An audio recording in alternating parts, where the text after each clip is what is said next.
character needs a little bit more. But I think the game is in a really good state. You and me both, man. You and me both. And we're not going to put Kodo in Street Fighter 7. We're not going to put her in Street Fighter 6. But here we go.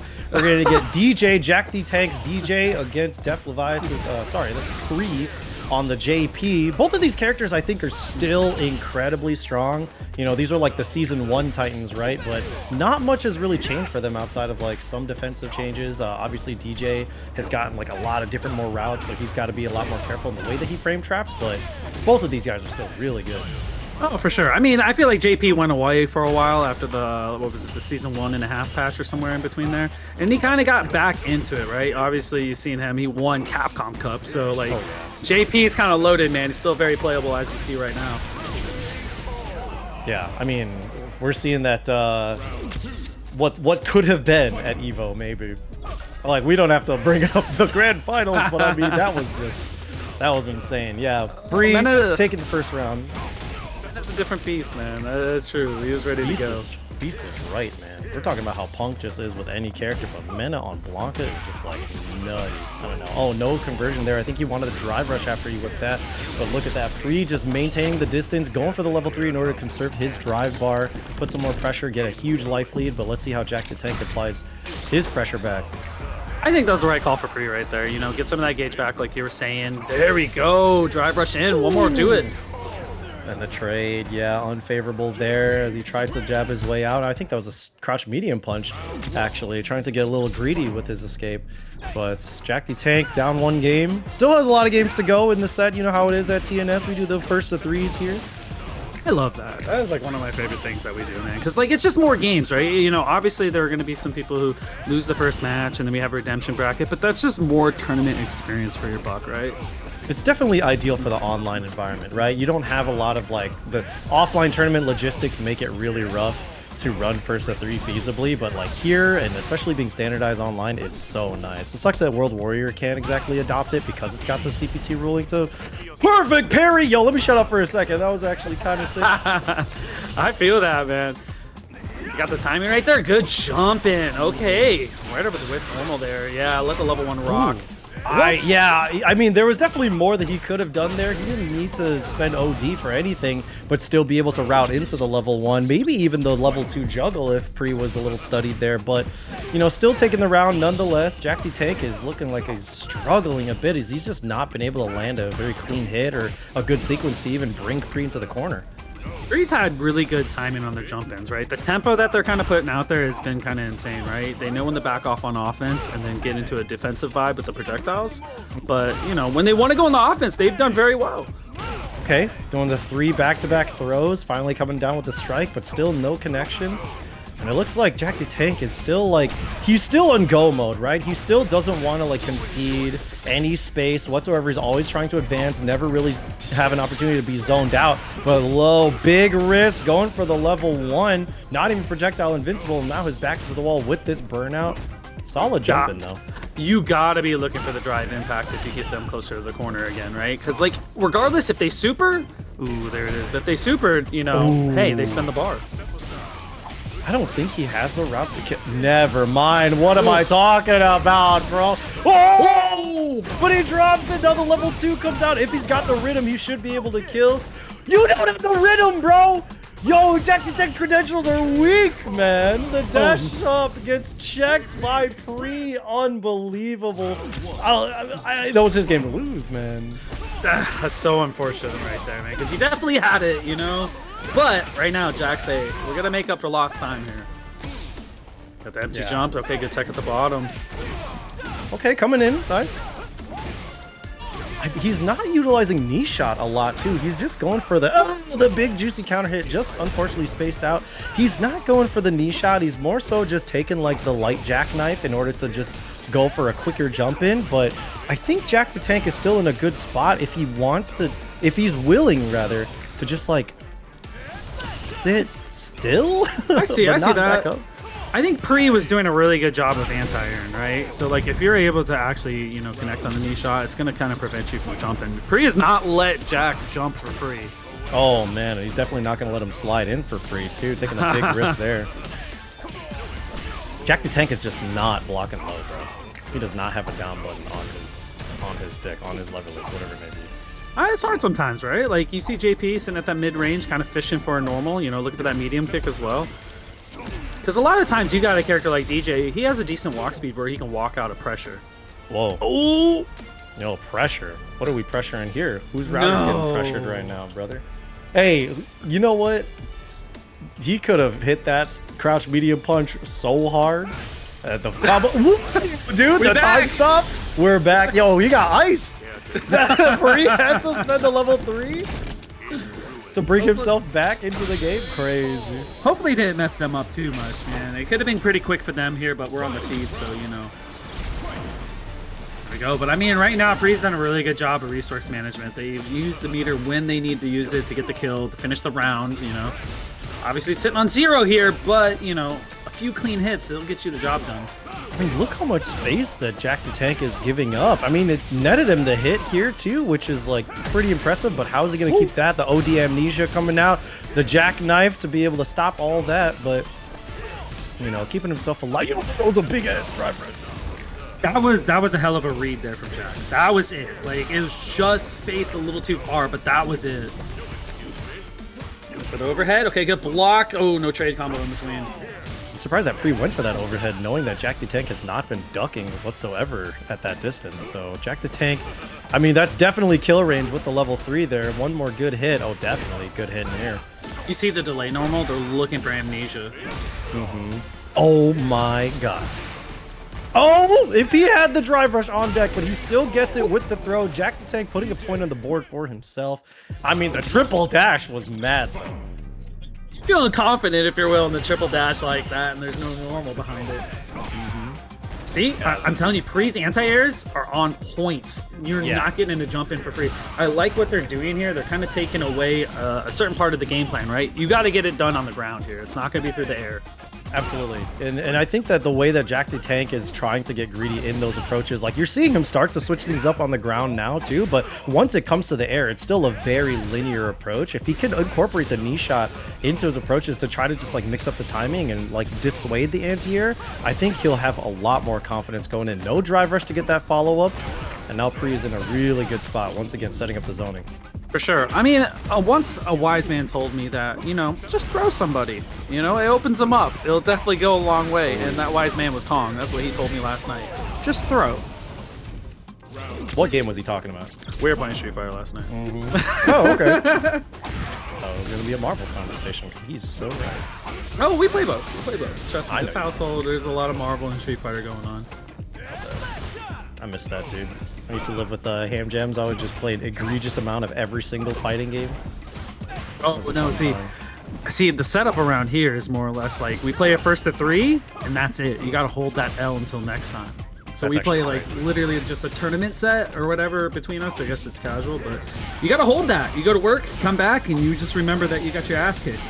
Yeah, speaking of getting your ass kicked, well, those level 1 is going to close this out for Pre 3-1 over JackDTank's DJ. Oh, he doesn't need anything right now. He barely needs to be in the game. Anyway, let's get into the next game. ISO's Terry versus Danny. Always love seeing ISO on the 6, dude. I love Terry Bogard in Street Fighter 6. Oh, they did such a great job with him, man. And he's fun to play too as well. Like, he has amazing normals. Luckily, he got, you know, patched a little bit, you know, into the higher tier here, but we've been seeing a lot of Terry. Yeah, we haven't seen a lot of Terry. Obviously, we see a lot of Juri. Very popular basically around the world, even outside of the first Capcom Cup. This character is a menace, but that perfect parry going for straight to the corner. We're going to see that Terry corner pressure. No, just actually sitting still. I like this, playing some footsies. The overhead, trying to take the throw afterwards. I want to see a little bit more of that crouching medium kick here from Danny. You know, that's the party starter with Terry for sure, especially into the target combo. Oh, nice anti-air, bringing him back into the corner, but the EX Fuha to get himself out of there. But the delay low, great stuff from ISO. Danny, yeah, I mean, I like to see when Terry's get mad aggressive because, like, outside of the neutral skip, he just has incredibly strong neutral tools, right? So Danny, when he wants to, like, lock somebody down in the corner, or rather Terry, when Terry wants to lock somebody down in the corner, he's got so many different avenues. He's got the power wave, dude. He's got the we tried. Oh no! We tried. Power wave, what? Burn knuckle? Oh, burn knuckle, man. How could I forget? It's just the thing that I know when it shakes, it's plus, and I just know I can't do anything about it after all. He's got so many. Look, Terry, iconic movie. Okay. For sure. At least you're obeying the laws of frame data sometimes. Yeah, sometimes. Sometimes you gotta DP that stuff, right? Exactly. And we'll see if Danny gets the DP outside the ISO pressure, because that man ran a train on him. You've definitely seen that they were trying to go for the power wave in between, but ISO did not. It has a lot of startup, right? So like they're looking for that, and they already had a light normal ready for it. So we'll see if Danny tries to lean on it again. There we go. Okay, round wave plus. Yeah, but the perfect parry on the. Damn it! You almost got it. You almost got it. There's the burn knuckle. Burn, yeah, quick burn. I got you, brother. There we go. The quick burn, man. He's got a few different ones, man. He's got power wave, round wave, burn knuckle, quick burn, crack shoot. You good? You got it. Look at you got it, bro. He's got the Are You Okay? The Buster Wolf. Like, you know all of his moves. I feel like Terry's one of the characters, but you know all of his moves names. Anyway, I gave him the power up. I called out all of his move names for him, and he got the round. You get that. Seth, I was a Dante player in level 3. Oh, there's like 50 moves. Yeah. That's so true, man. Oh, got the shimmy there. Crouching medium punch. Finding the mark here. ISO's done really good job of like setting up the throw and the shimmy afterwards. Okay, trying to poke his way back out with that low forward. Spent a lot of drive to do it, but now he's trying to chill out, let his drive meter heal, but also not get greedy with the approach. Oh, punish there, but he's still chilling. Night moves, you're 100% correct. Everyone does know Terry's moves because he yells them so loud. He yells them so loudly in his really fun voice, too. So you can't forget him. Tried to go for a reset. ISO feeling a little tricky there. I think Danny can take. Never mind, brother. Never mind. What a reaction to the drive rush. Very clean ISO. Spent the 3 bars just to be able to tie it up in rounds and bring himself closer. So hopefully he's not going to feel like too big of a deficit with Danny's full stick of butter there. Yeah, I mean, hey, listen, you got to get to the next round, so that's the most important part, right? You got here, now you can make something happen for sure, but Danny's doing a good job getting the push to the corner here. Stand medium punch finds its mark. Okay, can cash it if you want. Yeah, I'm going to spin the 3, get the drive meter back. I think this is a great job from Danny here. Kind of slow it down and take that life lead. Absolutely, and it's very beneficial to use the level 3 to bring yourself above 3 bars. That way you get to have the extra avenue of drive rush pressure, drive rush cancel pressure. So if he wants to, there it is. He gets the low forward, the perfect KO to fight back and tie this board up. Man, Danny had a much cleaner round in that last bit. I wonder if ISO was feeling any prepared for it. I mean, it was a great job. They did the little walk back and see what they did right there, that crouching medium kick. That's exactly how they got ISO to take that last one. Very nice target combo into the burn knuckle, bringing him over to the corner now, applying some more pressure. Oh, good check. Crouching medium punch, no joke, man. Terry's toolkit is pretty deep. Yeah, it's incredible. His neutral tools this patch are just insane. Oh, insane! What the hell? Y'all think Terry top tier? Early to say. I don't know. He's up there. He's up there in our hearts, bro. Because like when he does this stuff, when he does a quick burn counter hit, that just looks so good. How can you dispute anyone saying, yeah, he's possibly up there? This guy's got juice, man. He's also probably hard to pilot. I don't know. I think he has some difficulty to him, but he also has some stuff that is pretty straightforward, right? Standing medium punch, crouching medium kick, those things are what you want to be good in Street Fighter 6, right? His stand fierce, obviously got to be close, it is plus, but you know, he has the tools. His roundhouse has the range too as well. Ooh, the first hit of the forward heavy kick coming out there, and he's going to spend that level 3 to bring this into a one more touch situation and also save his drive, but Danny's got a full arsenal right there. Never mind. Yeah. You said, okay. Hey, guess what? I'm just going to take that throw. We'll go to the next round. You got it. Yeah, I'll give him the benefit of the doubt. Yeah, because it would be a disaster if he does spend all 3 bars and then take the throw anyway at the end. It's just too much life. 100%. Yeah, there's a lot to fight through.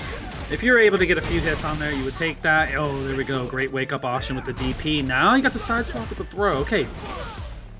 So quick burn. Just reaching out.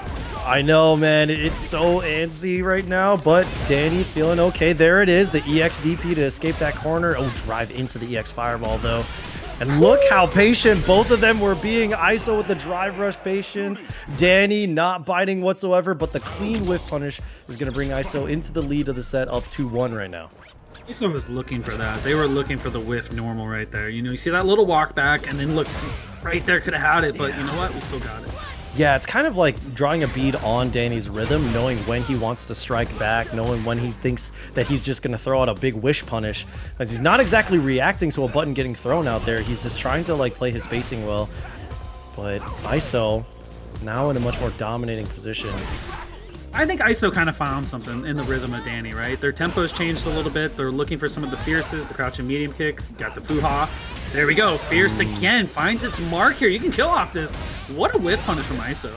Oh, you could have killed off this if he was willing to spend that level 1, but unfortunately didn't really have anything else to do it. The plus frame is going to have to hold that. He's probably not going to want to be buffering that level 1 outside of this, but nice. Caught that neutral jump.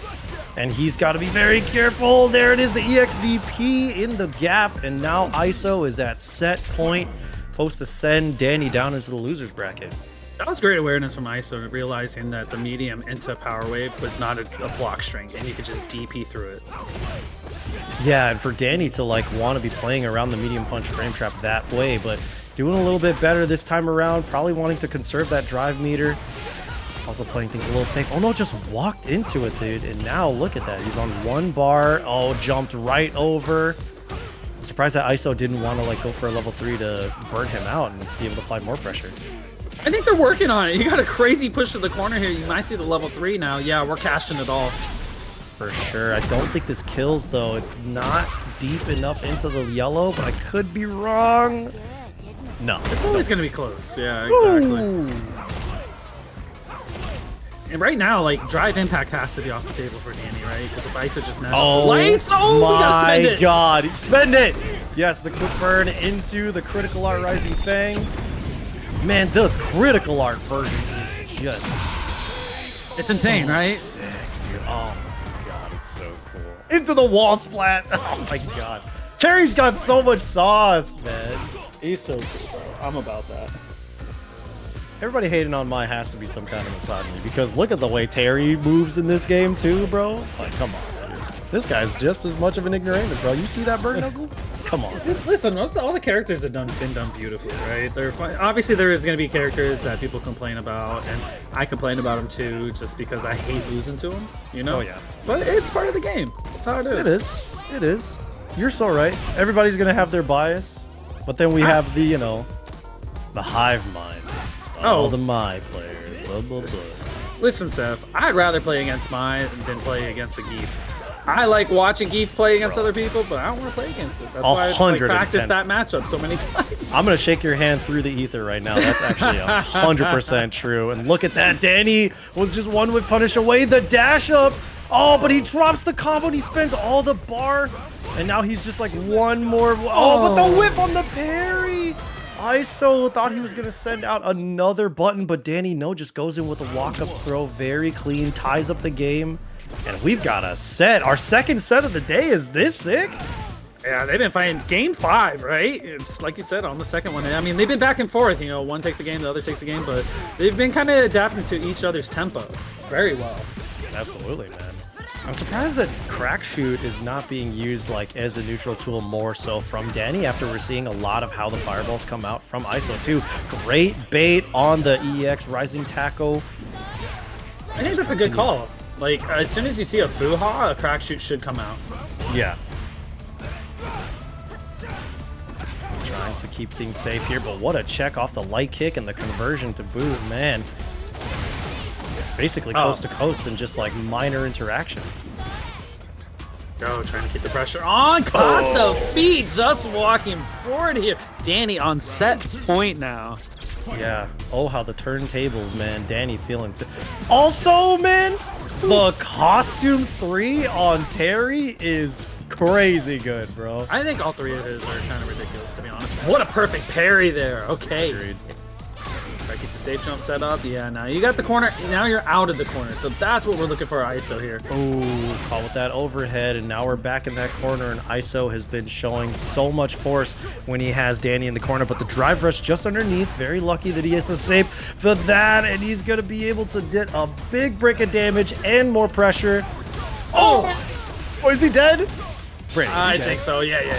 Oh, he's so cooked, dude. The power geyser, not even needing any of the follow-up hits. Danny taking this set 3-2. What a comeback from ISO. It was looking really bleak at one point. But player expression was really cool in the form of combos, but what really sucked was like stuff like unblockables and Oki and things like that. And we want to talk about Oki. Both of these guys get like crazy Oki. We're going to see our first Sagat on the stream, still up against the pretty solid character Akuma. A lot of people saying, still contending that this character may be like top 2 and maybe not even number 2, but these guys got some sauce. He's too good. He's too good, man. Moski Live coming through. Appreciate you so much. Hope you're enjoying some Street Fighter with us tonight.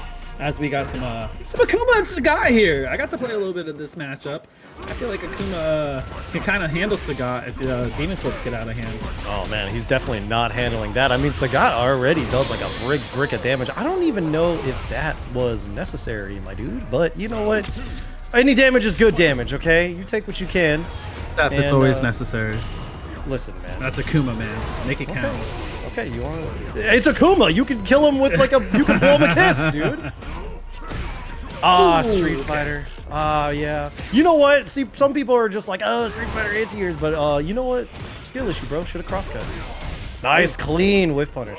Beautiful. Or not whiff punish, but you know. We take that stand light kick, man. Akuma has one of the best stand light kicks in the game, if not. Absolutely, dude. You are 100% right. Oh, gets to throw out that stand roundhouse too, just like Sagat. Duckable, sure, but like it's massive. So good luck. Okay, so if you start demon flipping and you get a read on that, forward roundhouse from Sagat will blow him right up out of there. Absolutely. Gotta look for that right there. But I mean, right now you're just trying to get the drive rush, stand, crouch, and medium kick punch, so you can go into Nexus. That's where you're big passing damage. through. Ooh, the kill frame, adamant flame, and he should be able to. Never mind, he is going to spend that level 2, get that extension there. Never mind, he's actually just going to blow his back out.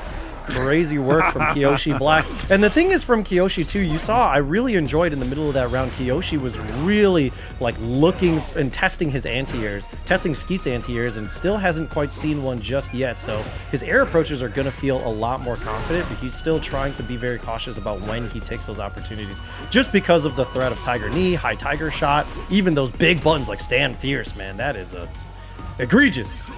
You know, it hurts when you get hit by it, but when Akuma gets hit by it, it just hurts a little bit more, obviously, because of the damage totals. There we go. Bro. Oh my god. Speaking of damage right here. You know what's crazy? There was more combo to be had, and I feel like he could have died. I feel like you could have killed Akuma from that amount of health with that jump in and how much resources you had. But you know what? Kiyoshi Black's still alive. Let's see how much if he's able to make this comeback. Never mind. Not quite. The OD Tiger Shot right there, finding his mark. I mean, that's another good thing right there. Obviously, you like to use that one because it's a little bit faster and the recovery on it. Oh my god, fierce. I know, but man. The one thing I think doesn't get talked about with Sagat is his forward light kick. The low kick is actually mad good because there we go. See, using the plus right there. Yeah, the proximity block from it too. Yeah, especially if you're like trying to use it from a pretty good distance, fishing for that counter hit, it just locks you in place. And if you're feeling like they're walking around a lot, absolutely just use that. It's gonna catch them. You get that counter hit, you get a conversion. Yeah, that step kick is incredible as it was before, but like using it from the drive rush too now is just like his threat range is just so huge. I think you hit the pin on the point right there perfectly. It's the proximity guard, right? Like he has that same thing, like where when people want to walk out of your pressure, the low kick will stop them, right? And they're already standing up. It's like the same with the Tiger Knee. If it's gonna come out, guess what? You're there like a statue. If you're not out of the range, you're gonna have to eat that. Absolutely, and the Tiger Knee is also incredibly quick. We're not seeing a lot of it come out from Skeet just because of how, you know, he's probably feeling that Koshi Black is getting really confident with his neutral tools, but that big jump in is going to do a number, especially to Akuma. Oh yeah, for sure. I mean, just try to take away the air approach. No DP there. Fantastic drive rush, able to get the throw. See that mid-range play. Perfect! What a whip punish on the roundhouse here. Skeet, man. Yeah. Dialed up. That crouching strong, man. Just loop that. We got some Street Fighter 5 combos here. Fetus, come on. No. You know what it is. That's Fetus. you know, it's shout outs to Fetus, but you know. That song is 23 years old? I'm old, bro. You right, Fetus. We are. Oh my god. No. Resets? Oh my god, he's filthy. He's dirty with it, man. The demon flip over the DI. Oh yeah. I mean, in fact, going into the neutral stance right there, not even. I think the slide still would have killed, but you know what? We're gonna take that. Yeah, we'll take it. Oh, mistimed that anti-air using the button instead of the DP, and now you're eating this overhead.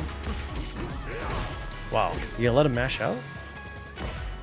Oh, everyone, stand light kick right there. There's a lot of startup on those fierces and the medium kicks. So, I mean, Akuma's light kick is usually gonna find the mark when need be. Yeah, and you see Kyoshi Black once again testing those anti-airs. Not quite there from Skeet, but Skeet still able to return fire and some damage. But damn, that was a dangerous roundhouse, man. A very sensitive one, too. I think Skeet's doing a great job of placing that crouch and medium punch, right? Like, you know, it is a little slower, but it still is one of his greater tools, right, to use, because it allows you to get into Tiger Nexus for combos. Oh. It sets up everything. Now we're playing the Fireball War. There we go. This is exactly what you wanted to see. This is exactly how we expected Sagat to be playing, and he still gets to do it from time to time. If you're trying to play a Fireball War from full screen, bro, you are not winning, and God forbid Sagat catches you with the stray OD. But all right, Kyoshi Black. What a sick situation there. Oh my God. Hold on. That was kind of sick from Kyoshi right there. Now you're burnt out. Drive impact finds its mark. There we go. Getting around on the board here. Well played. Yeah. Finally DPs, but what a crazy, tricky maneuver with the backwards teleport there. The Asura Warp going into Skeet's mental. Yeah, it was kind of fun there too, huh? Got the heavy priority, so yeah, great recognition there to use that medium punch afterwards. Get a combo. Trying to go for the throw there. Skeet spending a lot of meter. Oh, but still gets a juicy jump in. The DP into the left. Bro, is he dead? Hold on. Oh my god, no, not quite. Yes, he is! What the hell, bro? How did he die so high into the air, bro? Did his head like hit the ceiling or something? Do we not see how? That's just the health total of Akuma. I mean, that was a clean hit with the jump in from Skeet, and you just exploded afterwards. Bro, I cannot believe how much damage that did. I mean, I get it, it's Akuma, but like, look, Sagat does a lot of damage. This is ridiculous. Oh, he's dead. Yeah, you're done right there, man. Great patience from Skeet. Yeah, Skeet obviously feeling very in command, but it's not too late for Kyoshi Black. Didn't even get to spend or build a lot of meter in that round. Actually, just now getting his first bar. But Kyoshi Black, honestly, yeah, I mean, though, besides those situations, right, where you're just whiffing the DP, and he's probably like dissuaded from doing it, especially after the game one where he let that DP whiff. But still feeling okay on those jump-ins. It's part of the game. You live and die by the DP, man. Sometimes it's too much power, and sometimes it's just the right amount, right? So you just got to choose when. Just walk under, Kyoshi. Yes. Oh, there it is. Standing medium punch. Kick. That wasn't a punish there, but oh, he's got the big one. Oh, see, that's where it's scary because of his drive rush. You don't know if he's going to go high or low. It's kind of deceptive. Absolutely, man. Skeet taking the set 3-1 over Kyoshi Black, man. Sagat just does a chunk of damage, dude. Yeah, we'll see some more. We're gonna see some more Akuma up on the screen going up against Dude Sickle 06. We got Davy on the. Oh yeah, this is Davy. Davy from Texas. He's a collegiate player. Collegiate player, did incredibly well in the Midwest World Warrior the last time, but got 17th. Did get 17th, that's right. But I mean, we're legends against legends right now, and I mean, a legend's Dhalsim, you know, he worked to get to that point, bro, and he is gonna have to work a lot in order to make a comeback happening right here. It may not be this game, but that's a great start for Davy. I mean, you got to keep some space here against Akuma for a little bit until you get enough stray hits to get you back in the game. Oh my god. I've never seen that anti-air before. I've never even seen them make the attempts to do it. Davy kind of saucy with it. Dudesicle taking first blood in the set, but we're going to see a lot more checks come out from Davy. Feels like he's got a little bit of a read. Never mind. Nice DI. You're right about that. Sometimes a good placed DI will just shut the whole thing down, right? Absolutely, especially against Dhalsim too, because Dhalsim has to be very, very conscious about where he's putting in his his block strings, where he's trying to set up with like frame traps and things like that, and a lot of them lose to DI, especially when it comes to his float pressure too. So we're gonna see how Dudesicle, oh my god, the level 1 is gonna do a huge prick of damage. Oh, got the clean jump in. Yeah, you're gonna have to spend all 3 right here for sure. See, Davy did such a good job too in that sequence. Was like kind of keeping Akuma out, but one misplaced normal right there, and Dudesicle was able to get the jump in. And you know, Akuma just level 3 called a day. Level 3. Man, speaking of level 3, I feel like I'm the only person in the world that thinks the name Sip of Calamity is a little silly. Okay, you might be, because I think it's godlike. You know what I'm saying? That's not a sip, bro. That's a 7-Eleven big gulp of calamity, man. I don't know what you're talking about. Me and Cole were talking about it when we were looking at like the character and stuff, and we're like, yo, all his supers, the names are insane. I'm about this. Insane. That's for sure. 100%. Empyrean's End is like too good. Godlike. All of his moves are so sick. Adamant Flame. Yeah. Speaking of it, man, coming out at the perfect time right here. Huge damage here for Dudesicle. Looking for the frame kill, but Davy able to get the hits here. Level 1 might not be enough. No, and he's got to be very careful. Once again, that perfect parry again, but the DI does not make the trade with the wall, but he still is able to drive rush in and apply that pressure, get that kill. Dudesicle taking a very dominant lead in the set right now. They were buffering super right there and got caught in between. Yeah, that level 1, those buffs to Dhalsim make him able to route into it a lot more easier. It does more damage too, so Sims have been opting for that as part of the routes. But in all honesty, he's going to have to do a lot more of that to stop Dudesicle from making these approaches. Dudesicle's jump-in time-ins are actually been on point. Like, that's the one thing you got to say about this is, like, he's finding a gap in the offense every single time, and he's able to just get away with that. Does that look like a sip to you? You know what I'm saying? Gulp of calamity. There you go. I'm not saying gulp. It doesn't have to be a gulp. It doesn't have to necessarily be a gulp, dude. I'm just saying. He died, it could be like Fist of Calamity. Okay, 16 ounces of calamity. There you go. 16. There you go. Venti of Calamity. No, not like this, Davy. I believed in you, bro. You believe? Look, I mean, hey, you can't argue with him. You want to win? You pull out the Mai. You got to pocket Mai. Everybody got to pocket Mai. This character is so... Oh, I was telling you earlier, man. Like, I was doing so well with Mai, like, ever since her release, sitting comfortably in the mid-1600s. And then I go back to playing Chun this season, I'm, like, fighting for my life in the 1400s. Dude, I'm so carried by this character. Everybody should have a pocket Mai. So easy to pilot, so easy to, like, make the mistakes. But Dudesicle... And also, honestly, it's very interesting that Davy plays a modern Mai. I'm just now noticing that. Oh, yeah, you're right about that. I said, I'm going to make it a little bit more easier for me, but I'm going to play a modern. Ooh, yeah, the tree! An already very easy character to pilot, let's make it even easier. And he's probably wanting to just do things like escaping Dudesicle's frame traps or like the gaps in the pressure with the super, right? So having those kinds of tools, even if it's not going to do the maximum amount of damage, just being able to get out of those situations in the first place, very important. Oh, good block on the overhead right there. 7-framer almost had it with the medium kick here. Davy couldn't quite finish it up. Oh, unfortunate combo drop there, and now he's going to eat another chunk of damage. One more OP situation. Got baited on the EXDP, and Dudesicle at set point. Okay, we got to make an adjustment here. Okay, look for the frame trap in between. No, we got the throw. Okay, so far doing pretty good right here. Trying to keep the pressure, but medium kick, man. It's too strong for Akuma. I love that tricky little reset where he stops at Adamant Flame short, just goes for the light, and then the throw situation there. Throwing out the OD fan, bringing things back into the mid-screen, making use of her corner carry. But now he's underneath 3 bars. He probably does not want to spend a drive rush whatsoever. He said we're going to use it. I respect that. go. Can't spend the 3 right here if choose to, but we're gonna hold it. And again, one more, no. Another sequence we're looking for. Honestly, yeah, I think that it was. Oh, I mean, he's better have those modern reactions, boy.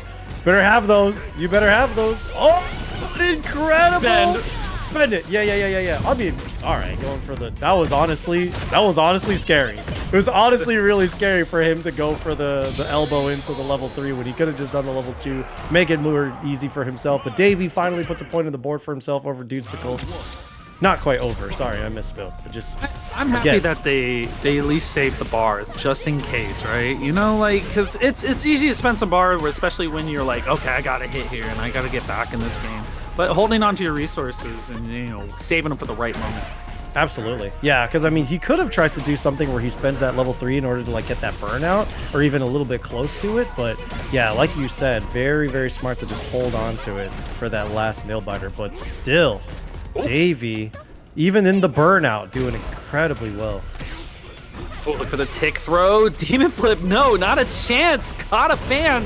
And a block, man. Davy's kind of turned it up here. You can be a little bit more offensive with mine, you know, and I think that he's doing a good job of getting that push to the corner on Dudesicle. I don't think they're ready for it right now. Oh, trying to play with the fan pressure, but there it is, Dudesicle bringing him into the corner. Are they going to escape? No, just walk back with the low.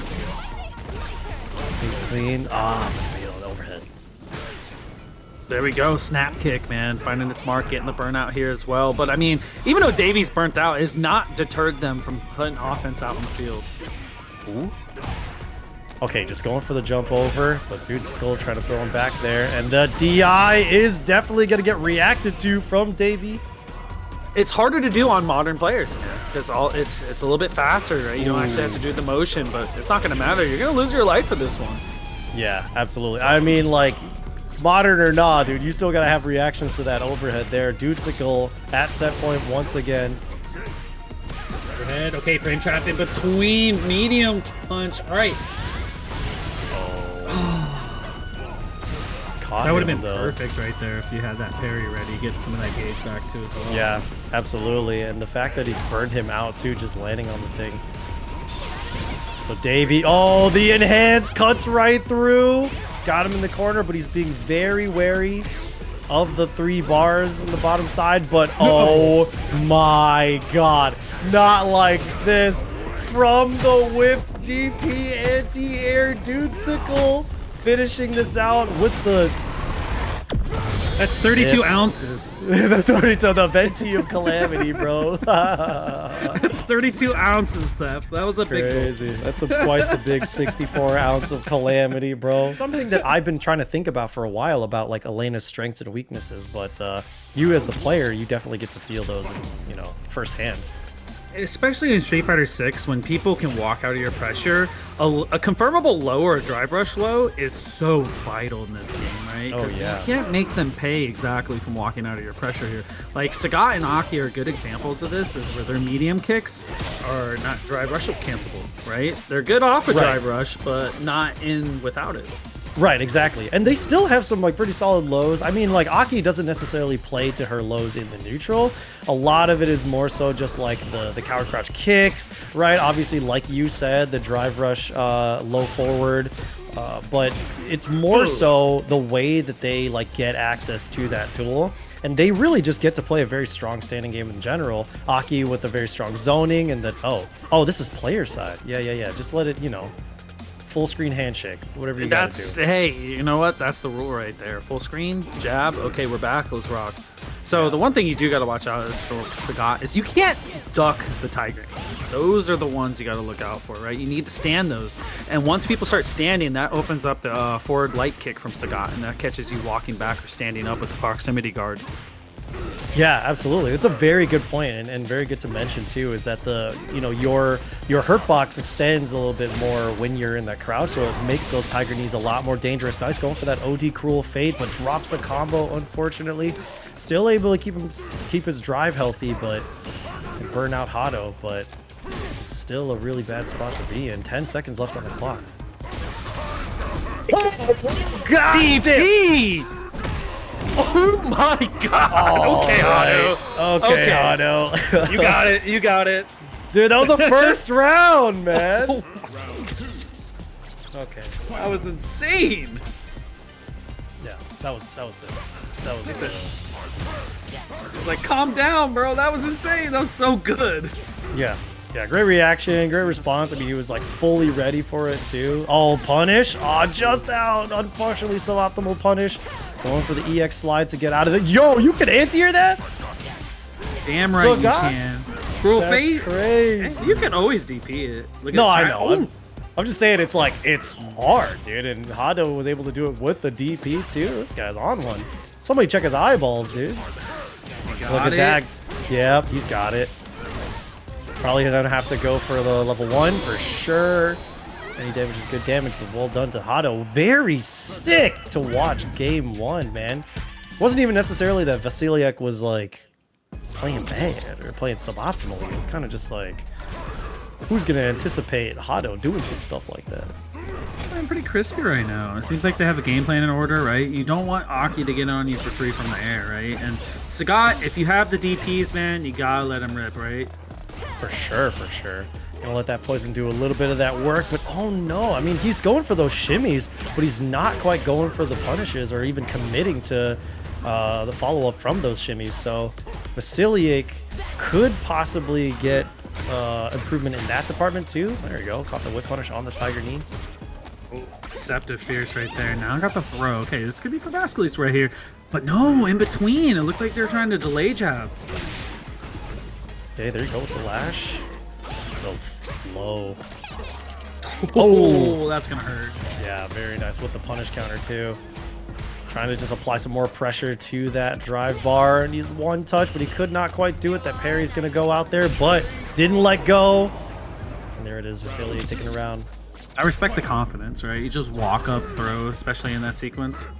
Yeah, respect this pressure too, man. If he's just gonna full send the Tiger Knee, that's what makes it really rough to Sagat. Huh? You know, he's a big body, but he still just got clipped by it. Reset. That medium Serpent Lash, you gotta watch out for it. Definitely did get buffed a little bit, so it's gonna hit a little bit more, but Sagat being the big body it's always gonna connect most of the time. I like that positioning too that Vasiliek tried to do. Tried to go for the big whip punish on that Tiger Knee, but he's definitely going to be able to route into a kill with this. From the lash into the level 3, Vasiliek tying this up 1-1 now. Hado felt like he just could not play the game that game. I mean, we did a good job that time, kind of slowing the tempo down, right? You know, you've seen a lot of jabs and throws in between, looking for the frame traps with Aki, you know, slowing it down with the medium kick, you know, just kind of picking and choosing their spots very wisely. For sure, man, for sure. So Hado probably going to want to like pay more attention to the ranges and the way that Vasiliek is trying to like bait out responses. So maybe even just like brute force his mix-ups if he decides to, because Hado, he had a lot of chances to do so, but he was like being very patient and trying to see how Vasiliek, honestly, I respect the decision, but now you're dealing with all this. I know, it's a lot of damage already, and for Hado to be behind in the life lead right here, and they're back put to the corner. Ooh, a little frame trap in between. You got some more? Level 1? That doesn't even need it. Dude, Vasiliek and Aki just has so much combo expression. I mean, like, her combos are crazy. They feel so long, and they feel like they do so much damage, despite, like, the tools that you need. They got crazy gas. Yeah, she got gas. She feels like she has, like, a Marvel combo type length, right? Especially when you proc Toxic Blossom. Oh, so, like, yeah. Yeah, definitely for sure. Aki is fun to play. This is a really well-designed character. Tried to go for the kill frame overhead right there, or sorry, just like that super meaty overhead. But oh no, did the DP in the wrong direction. Now he's gonna get perped.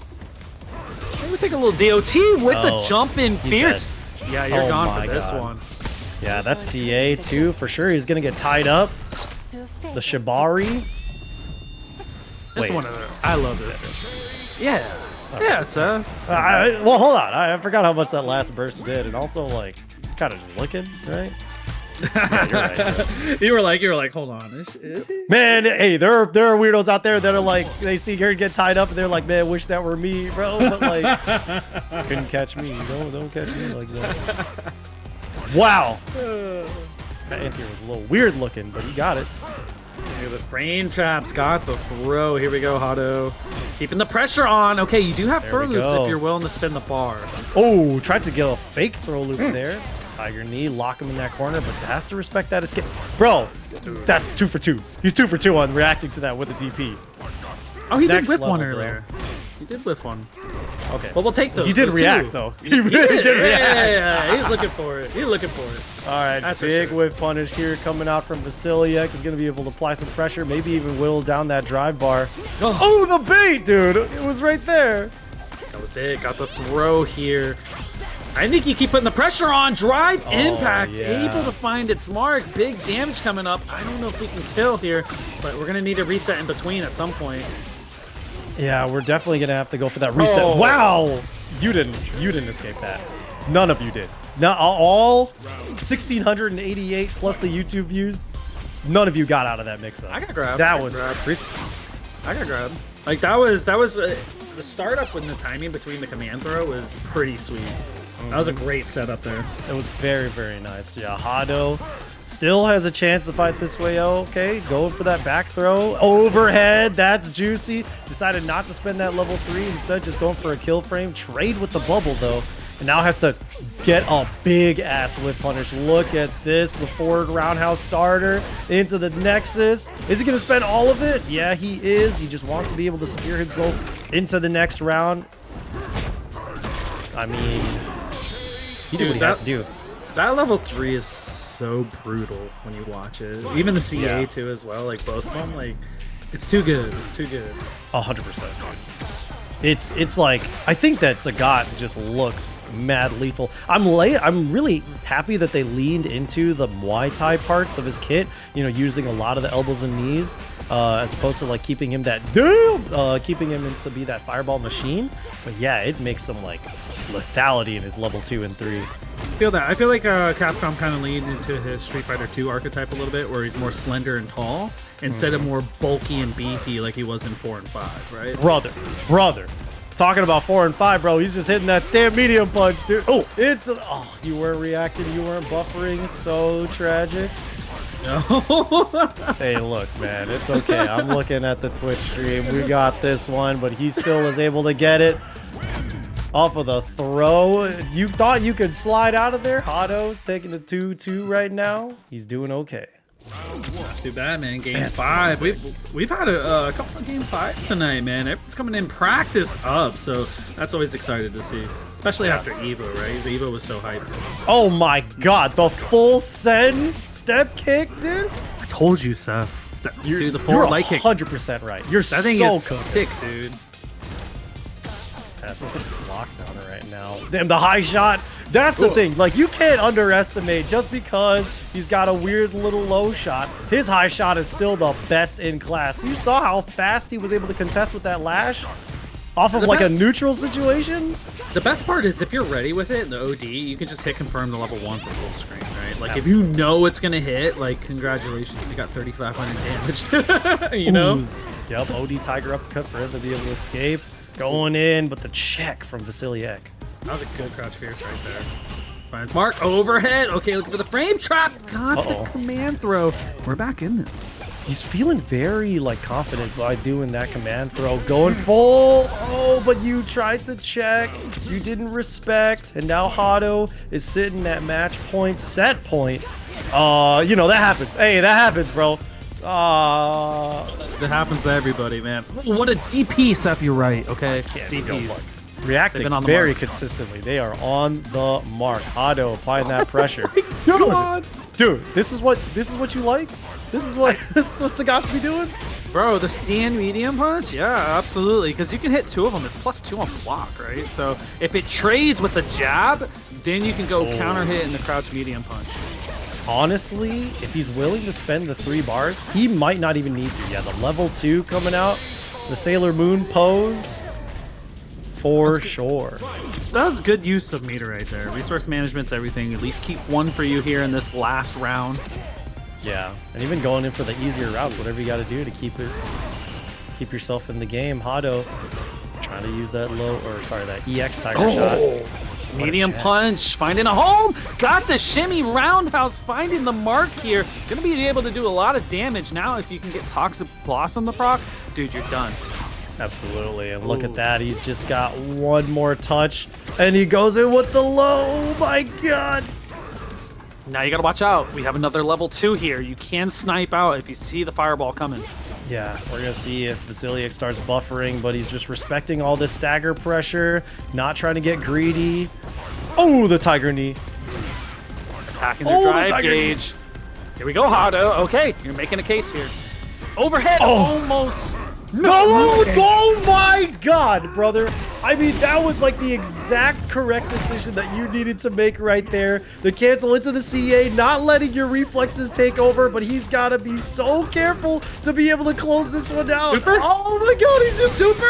Oh my god, the airtight EXDP to be able to close that one out. Hado, what a crazy sequence. And Vasiliek not willing to bite whatsoever. Titles, you know, like 6 and 9. Those are kind of what I've been playing lately. Yeah. I feel that. We'll talk old RPGs in a second. Let's talk about this set going in. We've got Axel versus NeoJudai. Oh my god. That's the motivator.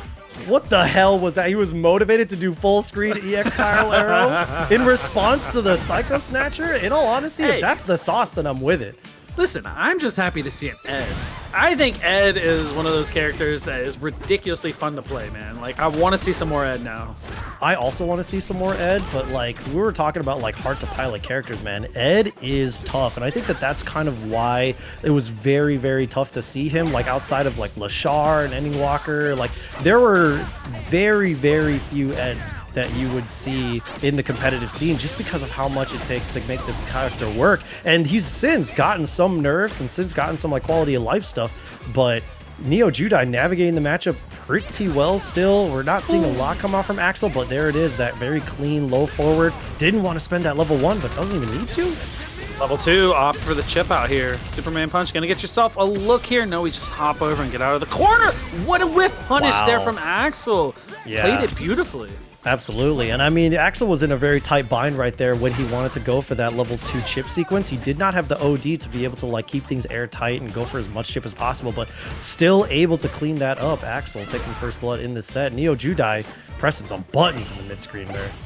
Hey, Judai playing a little aggressive. Oh man, what a super confirm right there as well. The forward roundhouse still getting hit with the ODDP, but nice, that OD dive kick coming in.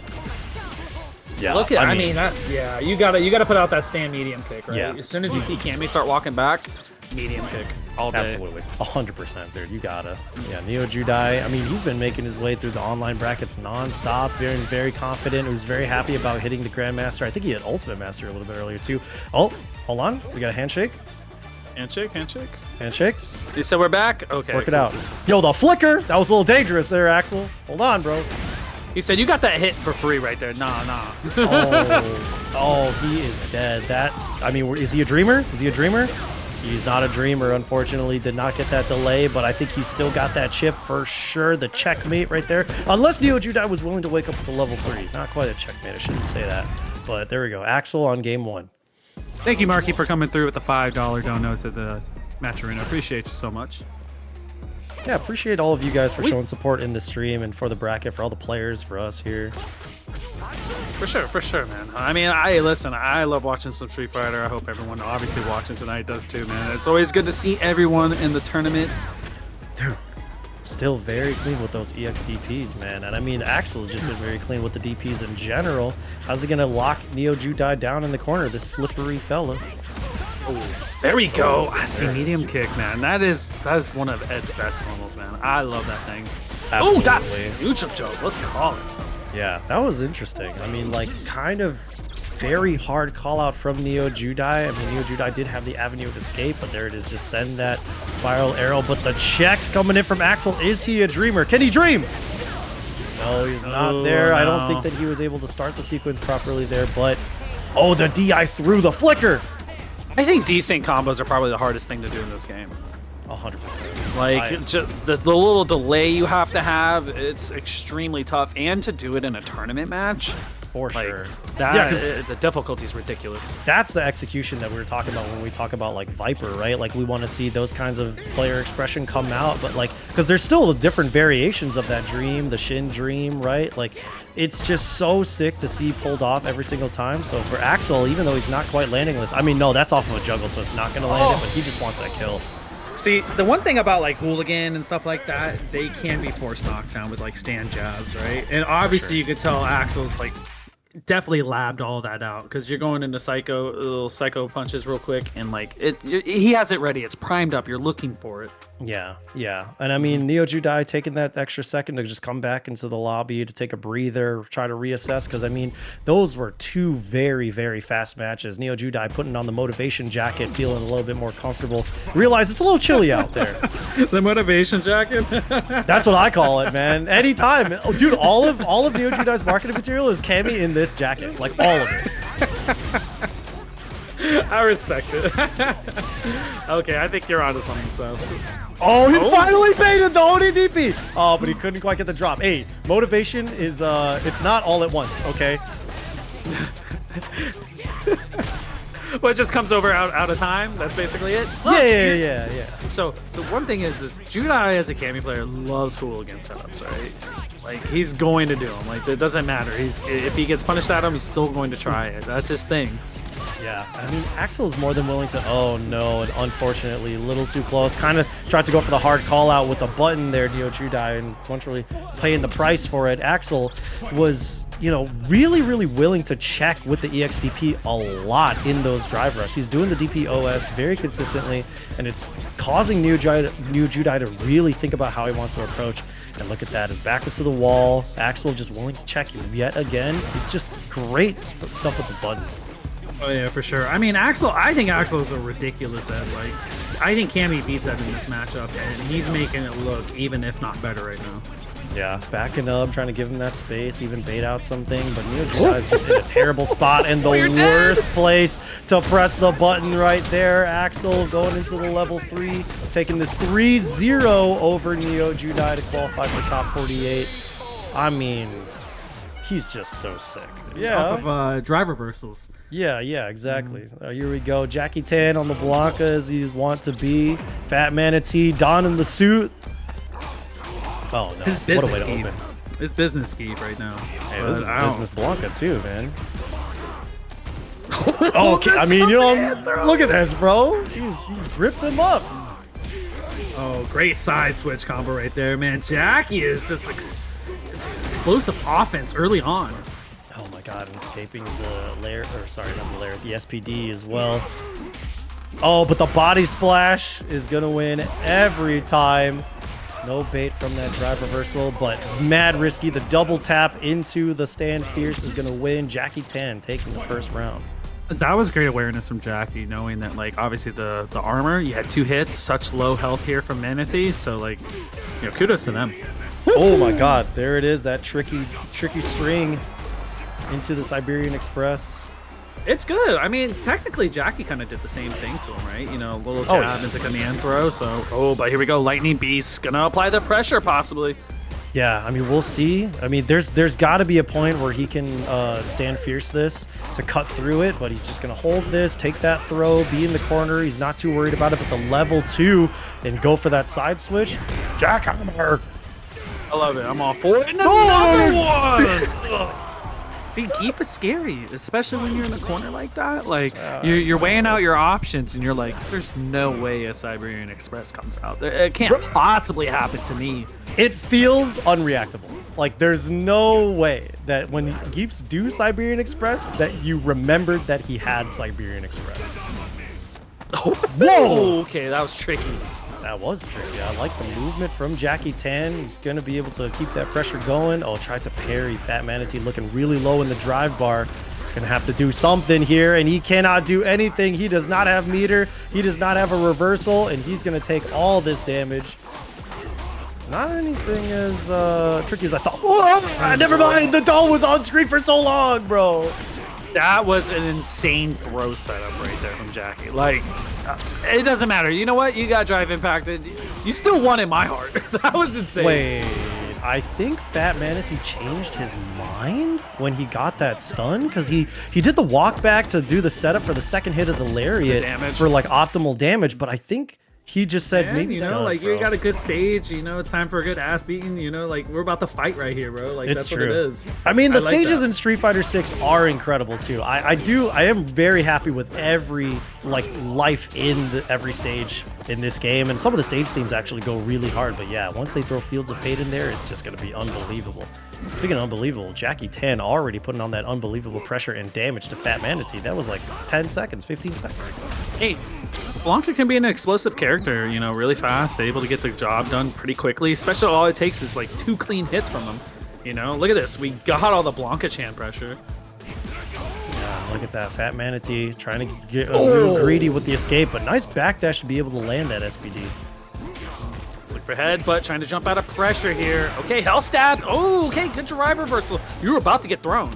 He was definitely about to get thrown, going in for that knee there, trying to continue to apply the pressure to the drive, but no, JackDTank opting to do it of his own volition. Oh, just caught the tail end of the Stand Fierce down. Now TheFatManatee going into an unfortunate trade as JackDTank takes a good lead in the set. I was expecting like maybe that level 1 to pop out at some point from Manatee. I know it's a hard read, but we were jumping back for a little bit from Jackie's side. Yeah, I mean, you know how Geefs feel about that level 1. They just don't believe in it whatsoever. Like, for every 9 that works, there's that 1 that's like, it's got that, it just missed. And they just go, yeah, this movie's terrible. He's got the level 2, though, so he could possibly. Maybe. Good jump out. The timing there from Manatee. I think you're going to be okay here. You're almost out of burnout now. For sure. Oh, but he gets that cross-up punish counter, too, and he's going to be able to tack on another Blanka ball. Blanka Chan. Brother. I'm another one? For him. Oh, yeah, you're going to eat that SPD. As he should. 100%. Oh, but the up ball. Got the jump? Oh, great jump back there. Blanka ball! Grown man! Grown man doing cartwheels! Doing it again! Bro, I'm scared for him. I'm scared for Manatee right now. Especially when a Geef gets a read on you. There we go! Oh, able to make... Yeah, he was able to make that plus right out of the drive rush. I mean, especially with the knee, you got to watch out for point blank. I mean, that's probably even close up like that. Yeah, I mean, especially in the burnout pressure, right? It's just way more threatening. It's not even on the strike throw. He's just, the fact that he's able to keep that gapless pressure and he has that meter, but JackDTank trying to slow things down a little bit, it looks like. Well, there we go, into the Lightning Beast. Right as I said it, there was no slowing down when you got the Lightning Beast. It has to be one of the best level 2s in the game. It's definitely up there. Oh, for sure. Oh, he could not. Oh my god! You super that, right? Nope. Okay, safe jump setup. Look at it into the drive impact. Oh man, we got the setups that we've seen from last time. You're definitely dying for this bad boy. Oh, D. Yep. Wait. Oh my god! Just when you think it's over, man. Again, it's like Aki, where you think the combo is done, it just keeps going. What does this combo end? I mean, the one thing you look for with Blanka combos like that is you go, how high are they before they activate Blanka Chan? Or, you know what I mean? Like, that's it. If they're super high up, you know there's going to be some more to it. Oh, I thought you meant like stone, because, you know, both are true. There we go for that side switch. Oh, no! I think he wanted the body splash there, but I'll take that, I guess. Jump up. Okay, vert ball right there in reversal. I mean, TheFatManatee's been playing with his back to the wall basically the entire set, and there we go, goes for that 3-bar SPD. Just trying to get the space. I mean, you're 1 command throw away. You got to be thinking about the fishing for that part. I mean, or you go meaty, right? Because people are going to want to jump out of that pressure. Perfect parry. Goes for that back throw, but he's got to be very careful of how JackDTank wants to escape. There it is, the drive reversal. Cannot press another button. JackDTank, set point over TheFatManatee. I like that drive reversal in that sequence right there, you know, like, it just get Geef off of you, especially being burnt out like that. Yeah, totally agree, man. Totally agree. I mean, like, when Geef gets that access to the drive rush, all of the gaps, like, or taking advantage of your gaps, it's very, very scary. Lightning Beast, making sure that he can't get out of this pressure whatsoever. Even with the level 2 on deck, there's just no way. Anti-air, keeping things clean, no reaction to that DI, bro. You do what you got to do in this situation. Set up. Maybe another drive impact combo set up here. Again, drive reversal. Okay, now you got the SVT. Okay, we're in business now. Uh-oh. You gotta mash that 4-framer. Yeah, and he stayed same side too, so FatManatee didn't get opened up right there, but he still did mash. And now he's slowing things down a lot. The Blanka-chan on deck here. Perfect parry. Not great. Got the throw in between. That's on the punish counter. That's a lot of damage. And that jump over medium kick. The tried and true, man. Jackie looking very strong on the Blanka. Please. Yeah. And I did hella as I pleased, you know, so... Anyway, we're going to go into TropicTrickster versus Ferreras. Ferreras on the Bison, TropicTrickster on a Manon, a very underrepresented character. We don't see this character a lot outside of the form of like IDOM and some others out in Asia region, but Bison, this is a character we see a little too much of, if you ask me. It's going to be that way. You might not see a lot of them right here. Good. This perfect with a command throw. Good. Okay, the name's starting to make sense. Trickster, huh? Yeah. In the tropics too. Look at that. Here we go. Fierce finds its mark. Now you got the drive rush afterwards. We're already putting a lot of pressure, but level 2. Very good decision here, and he gets a drive rush, or no, not even drive rush, just dash up, block this level 1, go for that punish counter. Not quite going to burn him out, but he really wants to snipe that. There it is. And now he's just trying to find that moment to get that level 5 command grab. You know he wants it. Oh yeah, for sure. I mean, but this is where strike is so much more powerful, right? Obviously, it's not going to matter here, but when you got 5 medals, the strike opens up a little bit more because most of the time people are going to want to jump out of your pressure. For sure. Yep. So great stuff. Oh, update from the losers really quick as we're in between rounds. Elder Goose sends rookie to losers. Thank you, Cosmico, for the update. Big appreciate that. Elder Goose, huh? Good to hear that the Elder Goose is doing well still on the bracket. But yeah, making the switch over to Cammy, I get it. I understand. Dive kicks, man. Dive kicks. Dive kicks, bro. Definitely beat Manon, that's for sure. And that standing light kick, man. Having a good one of those, especially against the spacing of standing medium punch of Manon, where you can whiff punish it properly, definitely a great tool. Dude, spent 5 bars in the first 5 seconds, and he is playing so clean. I mean, the way that he's just baiting every single option from TropicTrickster, bro. We're talking about dive kicks. It's just the mental strength that he got right now. There's it. Yeah, he said, okay, yeah, you got it. Crazy. Okay, TropicTrickster definitely struggling a little bit more in this matchup, and there is a big bait from that level 1. Ferreras going for the... Yo, really? He's going for the level 2? Okay. There we go. The shout out to Senti at 12 coming through. 40 months? Oh, man, that's insane. Appreciate you so much. Some DLC, 4 DLC is out for the characters and costumes. Appreciate you so much. Ooh, saw wow. the command. Yeah, I mean, you saw the EX dive kick, the TK EX dive kick to bait the meaty command grab. Fantastic option from Ferreras, and what a strike back. 1-1 in the set now. That was, hey, look, man. I know my job is... Cammy. It is a good matchup for Cammy. Yes, that's the better way to say it. Yes. You're a professional. I mean, hey, if you have a pocket Cammy and sometimes it's like a match, why not, right? Absolutely.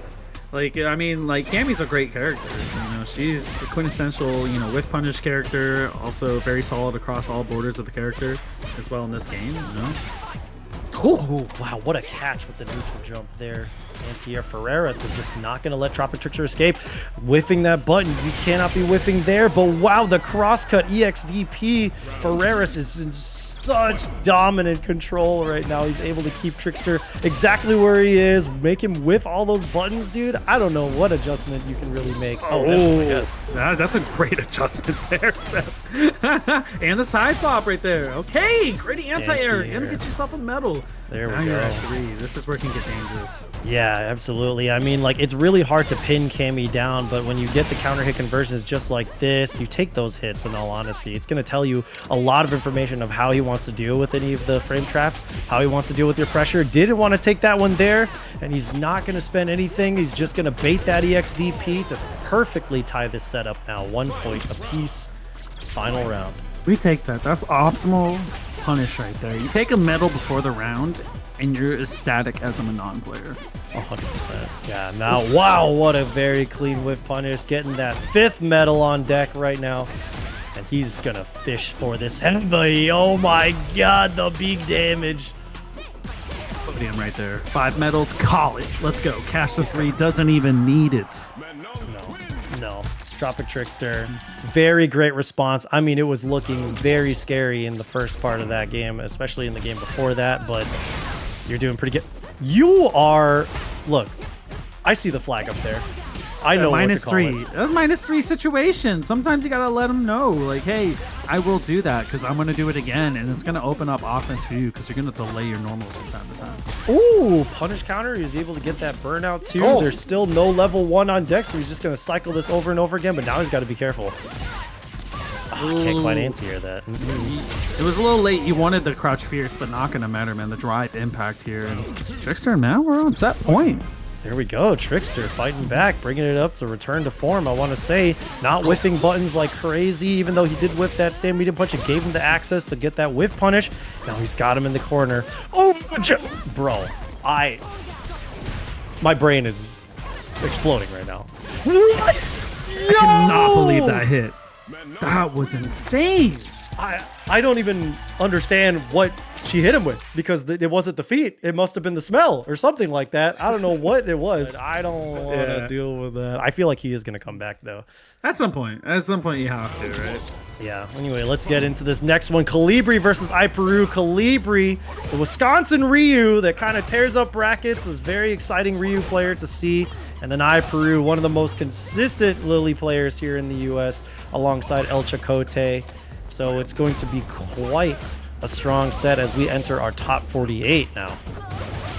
For the safe jump low there, I respect that. Every time you see that from Lily, you do drive rush that, or drive reversal. You do not want to be caught in the 50-50. Ooh, unfortunate. A little slow on the whiff punish there, but still able to check that other side with the crouch medium punch. You know, I saw some people talking on Twitter, sometimes it's a real place, where they're talking about like the Ryu changes and how they're saying like, do you think that Ryu actually saw success from these egregious buffs? Or I remember how people were saying like, yo, Ryu's buffs are a little extra.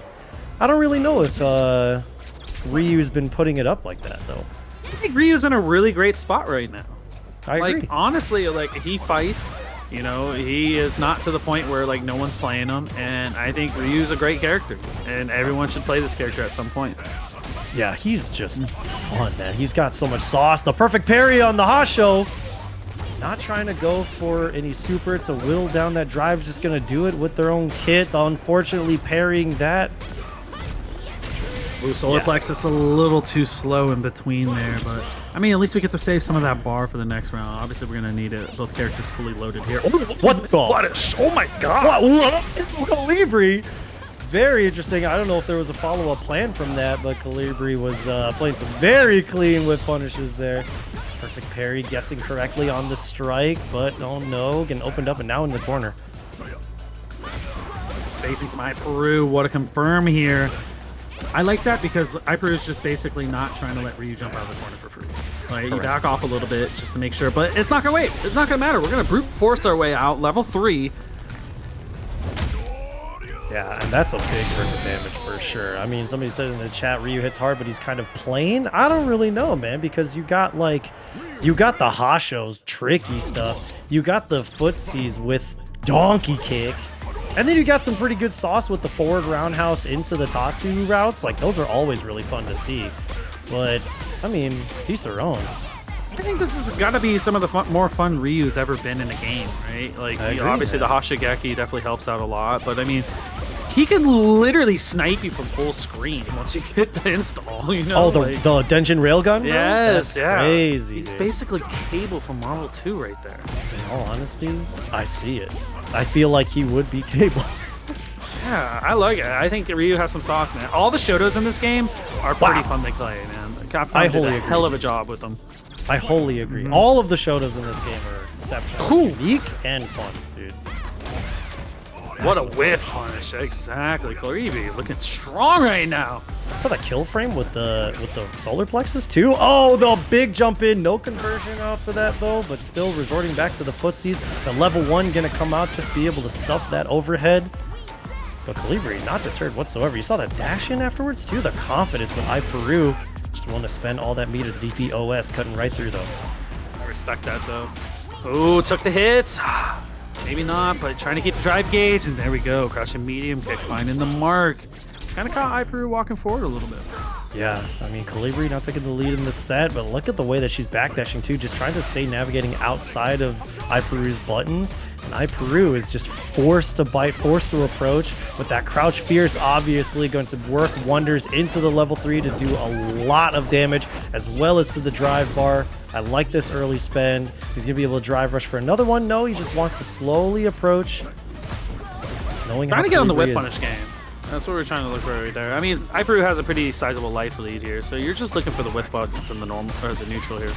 Yeah, instead of applying that pressure. Oh boy, but is this one more hit going to do it? There it is, the command grab. I mean, we want to talk about a dry character. I don't know. It's tough about Lily. Lily's very, very binary, but she works, you know? I feel like this is one of those characters where just like a very like minimal kit, but it just works. Yeah, I don't know if I want to call them dry, but like you know they have a win condition that they're looking for, and there's no puns behind that, right? Like you just get the stocks up, you get them going, you make them guess 50-50s. Like that's what you're trying to do all the time with Lily. Then that opens up the command throw. I wholly agree. I honestly think there are supposed to be characters like that, like just by design within your game. Like Honda's very straightforward. I think Lily also needs to be straightforward because you don't necessarily need to have these like overloaded kits. Even Ryu kind of has a lot to his kit, you know? So I think that Lily could just be like not necessarily for the beginner characters or like a easier accessible character, but in the right hands, Lily can do a lot with so little. Oh yeah. I mean, you see iPeru here, right? Like, there's a lot of players that can play this character, even though they're bottom tier, and still make it work in this game. I feel like that contests to the balance of the game a lot, right? For sure. Capcom has done a great job with the balance. Oh, absolutely. Yeah, I mean, I'm very happy.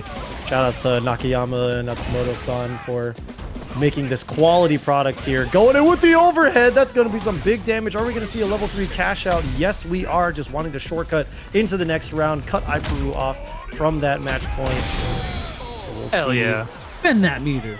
Absolutely. Absolutely. But now, Okay. I mean, iPeru fully loaded here to 3, you know, so you got to be aware of that. You don't want to be in a burnout situation, right? Yeah. But look at the fireballs that Kolibri's throwing from pretty close, too. Trying to just stuff those buttons. And also just still respectful of the threat of the command grab. Big drive rush cancel. I love Ooh. the fierce right there, man. Look for the whiff punishes, not even letting the stocks go for free as well. I mean, Kolibri's doing a fantastic job in the mid-range. At these. I know this is like what we thought Sagat was going to be doing, but the Kolibri just very on point with these fireballs right now. Like 90% of the damage has come from fireballs right now. iPeru forced to spend the CA, going to bring Kolibri just outside the burnout, but going to be in a very good spot nonetheless, I want to say, in terms of drive economy. Oh, never mind. Let it rip. The hell out of that. Let it not. Let it rip, dog. I did not expect that, and I love it. I am here for it. Yeah. Yeah. Straight send. Ooh, combo into the overhead. Interesting. Any damage is good damage, I guess. Ooh. Oh. Another good punish right there on the sweep into the throw here. Oki situation again. Another sweep. And I mean, Lily is just one of those characters that's able to consistently punish a sweep from like any range. Gonna go for the driver's cancel off the like confirm, and iPeru trying to tie things up right now. We have Ryu. I mean, the way that Kolibri's been playing it in these ranges has been so good, but iPeru is just gonna have to like be very, very tricky about how he approaches and how he's able to cycle those knockdowns, because that's kind of the Lily win condition, right? Get those win stocks, just cycle a knockdown, get those command grabs. That is unfortunate. Yeah, roundhouse punish here for Kolibri. Now you got the... Oh, okay, going for the throw. I thought we were going to get a little meaty setup, but not going to matter. Overhead, frame trap, the pressure, too much. Yeah, look at that. iPeru really struggling in this corner right now. Okay, Kolibri. We okay, tried to take Kolibri. one. We tried to take one. Yeah. You get one of those, okay? Yeah, we But were trying to take that one. I respect it, though. You know, you got to do that from time to time, but iPeru making a case right now, trying to mount this comeback. yeah, I mean, I think that she just tried to get like a little too tricky with that ODDP, but it cost you the round, and now iPeru tying this up 2-2. Kolibri Gonna have to reel it in a little bit. She won't. She's not going to. I think the fireball tempo has been on point, and we should probably stick to that. I think that's where Kolibri's been making her money. I don't know. iPeru, you saw that Satsuino Lily meme when Akuma was coming out, bro? This is the stage. It's the time, dude. This might be iPeru's game just from the home court advantage. I don't know, man. The frame traps, it's the tick throw afterward. It's another one. Oh my god, the pressure is too much. Oh, DDP, yeah, there it is. Kolibri now sitting at set point over iPeru. Is iPeru gonna fight back and tie things up? What are you doing with it? I sure hope so. I hope so. Gotta make it interesting, but Kolibri's like, nah, not today. We're trying to finish this one out. Oh. What a whiff punish with the fourth roundhouse there. Ooh, okay, but the crouch fierce, the one trick pony, the one button that do it all. Tick throw. Throw loop? Are we just gonna go for the loop? No, we are not. We're gonna go for that slick little shimmy into the crouch strong, into the level 3 Kolibri, taking this 3-0, 3-2. My bad. It felt like that round felt like a 3-0, but it was 3-2 over iPeru. Colleen was fun. Colleen was badass. Mm-hmm. I wholly agree. She was kind of tearing things up in tournaments, but she was a lot of fun, man. Oh yeah, for sure, man. You know, I like reminiscing about some old Street Fighter from time to time. Yeah, me too, for sure. I mean, we're talking about tearing things up in the tournaments, bro. This JP character. And also, Kimberly. Did you see Shen made the switch to Kimberly from the DJ over in the World Warrior Southeast Asia? I did not. I've been on the road for the last 2 weeks, so I have a lot of watching to do, unfortunately. It's been very interesting to see him make the rounds on this character, but right now we got Oscuridad trying to do so. I see that flag up there. We're going to see some tricks, maybe. vWind, yo, clean with punish there with the stand fierce. JP signature. You gotta watch out from the disjointed normals of JP, man. He does have fantastic normals, especially in that medium range. Ooh, okay. Slide applied, okay. Meaty setup right there. Looking for the overhead. We're blocking it all. Defense, the reactions too. Hey, yo, vWind is on one right now. Just opting for the back throw, going for another setup. Not even trying to get some damage. Just wanted to go for optimal screen position. But here we are, back in the mid screen. You know they're losing right now, but vWind earned their way out of that corner with the defense earlier. In all honesty, yeah. I mean, that was like a really clean sequence from them, from the defense. But look, Oscuridad just getting the mix-ups. In all honesty, vWind kind of lost some points after not respecting the low forward plus on block pressure. But, you know, we take our chances. It's like the secret to success. You guys just take big risks sometimes, so... Hey, scared money don't make money sometimes. That's 100% true. Absolutely. There we go. Anti-air. Oh, that was a little scary. Nah, not on vWind. We've showed it earlier. We have the reactions for the drive impact. So here we go, level 2. Time to guess for your life. Oh yeah, we're just gonna go for the big combo here. Bring it over into the corner. As much drive damage as possible. And another setup from vWind. Is he going to let him have any gap to level 3 out? Oh! No mash there, but look at this. Look at the checks. The double dash? Where are you going? Gotta get something going. Look for the frame trap with the medium kick. Here we go. Throw applied. Now you got the corner pressure here. Those were some very bold dash-ins from Oscuridad and good checks from vWind to take game 1. But in all honesty, I liked the confidence, not trying to be deterred whatsoever by the buttons, by the checks, by the reactions, man.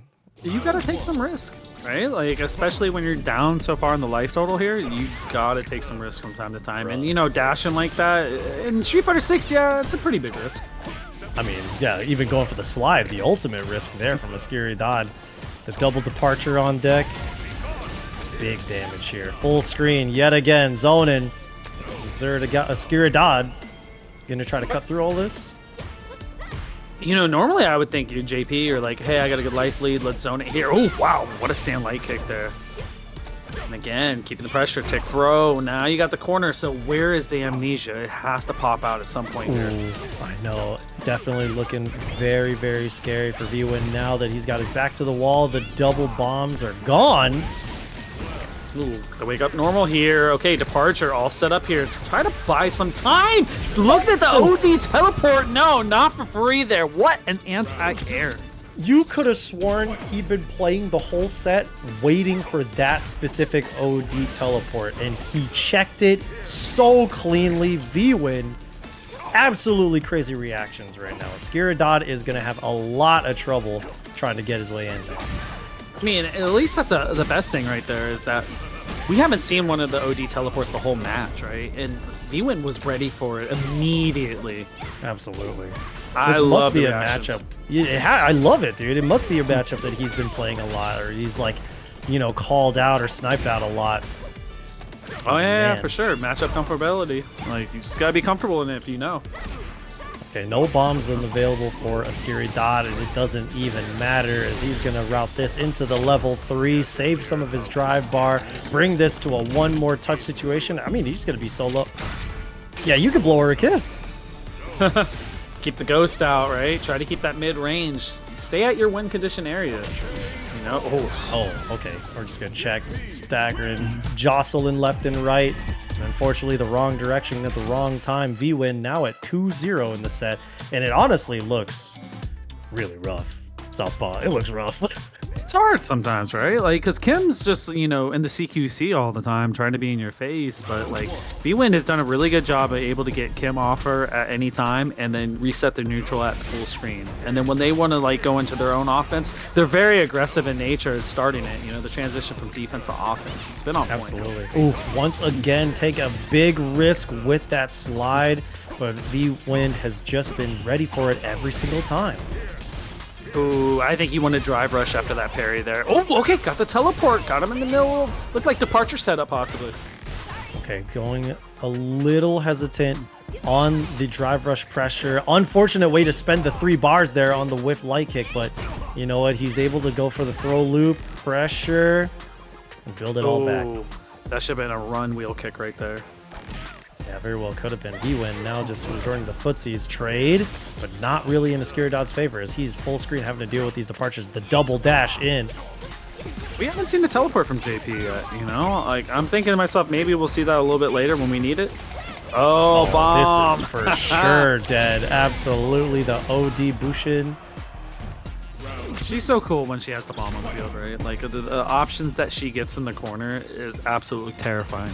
Bro, there's some Japanese Kimberly players that got some nasty sauce with that bomb. We're not probably going to see it this time around as this level 2 is coming out. We want to talk about sauce.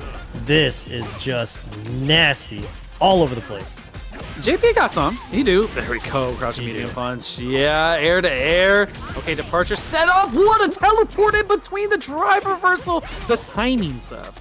Oh, but no level 3 coming out from Oscuridad off of the elbow, and you better hope that that didn't spell his doom right now because that level 1 is on deck. You are still in burnout, and there's going to be a lot that you have to block here. Unfortunately, cannot quite. The chip is going to do it. vWind now at set point with the big fat donut still over on Oscuridad's side of the screen.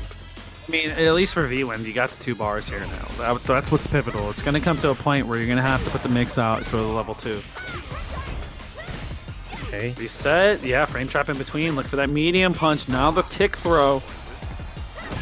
Brave tech from vWind, but what a check coming out of the corner here. Going for that level 2. The side switch yet again. Big Set damage. up departure. Big setup here. Oh, but the drive reversal working out that time. I think it was worth it, right? Considering Absolutely. the drive gauge right there, you're just trying to keep him pinned in the corner. My God, the double dash. The confidence that Oscuridad has continued to have throughout this entire set, finally letting it rip into the level 3, the first one of the set that we're able to see. Oscuridad, let's see if he's going to be able to turn this up. Double dash again! The confidence stand fierce. There we go, man. Absolutely insane. Now we're on the board. Okay, you get 1, you can get 2 more. That's true. Anything is possible, okay? Oh, in fighting games? Just about. Anything is possible. Just about. There's no such thing as a 10-0 matchup, dude. I don't know. Have you ever seen like Doom versus Hawkeye? That one's pretty terrible. It's not impossible. It's just terrible. It's just seemingly It's so unwinnable. bad, bro. It's so It's bad. just horribly So bad. It's actually the worst. But It's like Geef versus Blanka, Street Fighter 4 was pretty bad. Balrog versus Blanka, pretty terrible for Blanka. There's a few but bad it's matchups. never impossible. Oh, going for the level 1 to go for that burnout. I really dig this. Also, we didn't get to talk about it, but we finally saw the the OD Amnesia come out from vWind, going for the regular Amnesia this time in order to just escape that pressure in the burnout. Oh, the meter kill right there on the pillar too as well. Looking for the OD teleports. My Whip God. punish. The big risky slide. I don't think the slide has ever worked out for Oscuridad, but he's still willing to take it. Just trying to make a play there. You know, you're looking for something right now. I mean, vWind is doing a really good job of kind of walking forward, crouching, just looking for the slides. Because you know Kim, she's gonna try and find a way in and bypass neutral. Oh, nice delay with the roundhouse there, going in with the level 2, doing a brick of damage here, and then it's obviously going to bring him all the way to the corner, get him another departure setup. This Waiting is bad. for it. Got to jump in, look for the elbow drop in between here. There we go, got the slide applied. Oh no, the throw almost got blown up there. What? Even the awareness from vWind to be able to anti-air with the crouch medium punch. They know this matchup. 100%. Like, there's no way. Like, you know what normal to whiff with. Oh my god. Yo, you tricky bastard with the command grab reset to seal the perfect. And the perfect? That was a long perfect too. 53 seconds left on the clock. That's kind of crazy. Super? Yeah, call it, bro. I was all The for air, that. yeah, the air Hados, bro. Man, if they Oh, give her yeah. the air Hados in this game, that'd be so sick. I was Anyway, all for that. me too, bro. Oh, of course, Doma would be on this costume. I'm not surprised whatsoever. And It's here we the got first Dual Kevin. swimsuit. What are you talking about? With the first one we seen tonight, right? Oh, Everyone's been asking for it. Oh, you're Hey, so hey, we right, finally bro. got one. We Everyone's been finally asking got one. There you go, chat. Costume Yes. 4 and Dual Kevin's trying to get it off the screen as fast as possible. Perfect the entire time we mentioned it, bro. Whip punish, very clean. There we go, the slide applied. Now I got the corner. Oh, looks like Kevin's trying to jump out of pressure right there. Yeah, it looked like it. I don't know. Dual Kevin probably trying to just get his reps in before he goes to EWC next week. Oh, Look at this, dude. Very clean. Obviously, Dual Kevin just like non-stop, relentless with the pressure. Never letting you breathe. Always consistent with the whiff punishes. oh Opens yeah, your blow. definitely dying for that bad boy. Level 2 on deck. Here we go.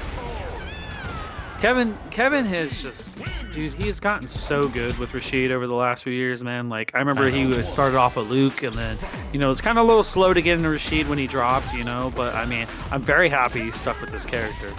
I think, like, yeah, outside of, like, there's a lot of tricky mobility stuff that he has, or maybe even, like, setups, and like, he just has so many different routing options that I'm sure it's really difficult to pick up. And then all the, on top of that, that's like his buttons are a little weird. I think Rashid players always kind of mention.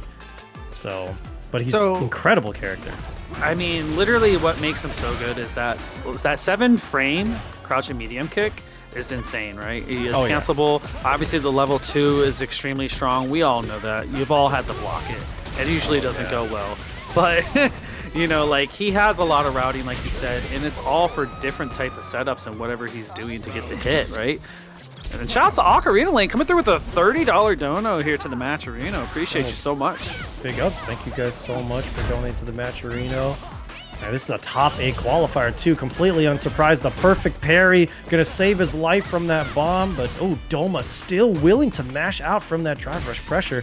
And now look at this. Kevin finding a huge whip punish with that roundhouse button there.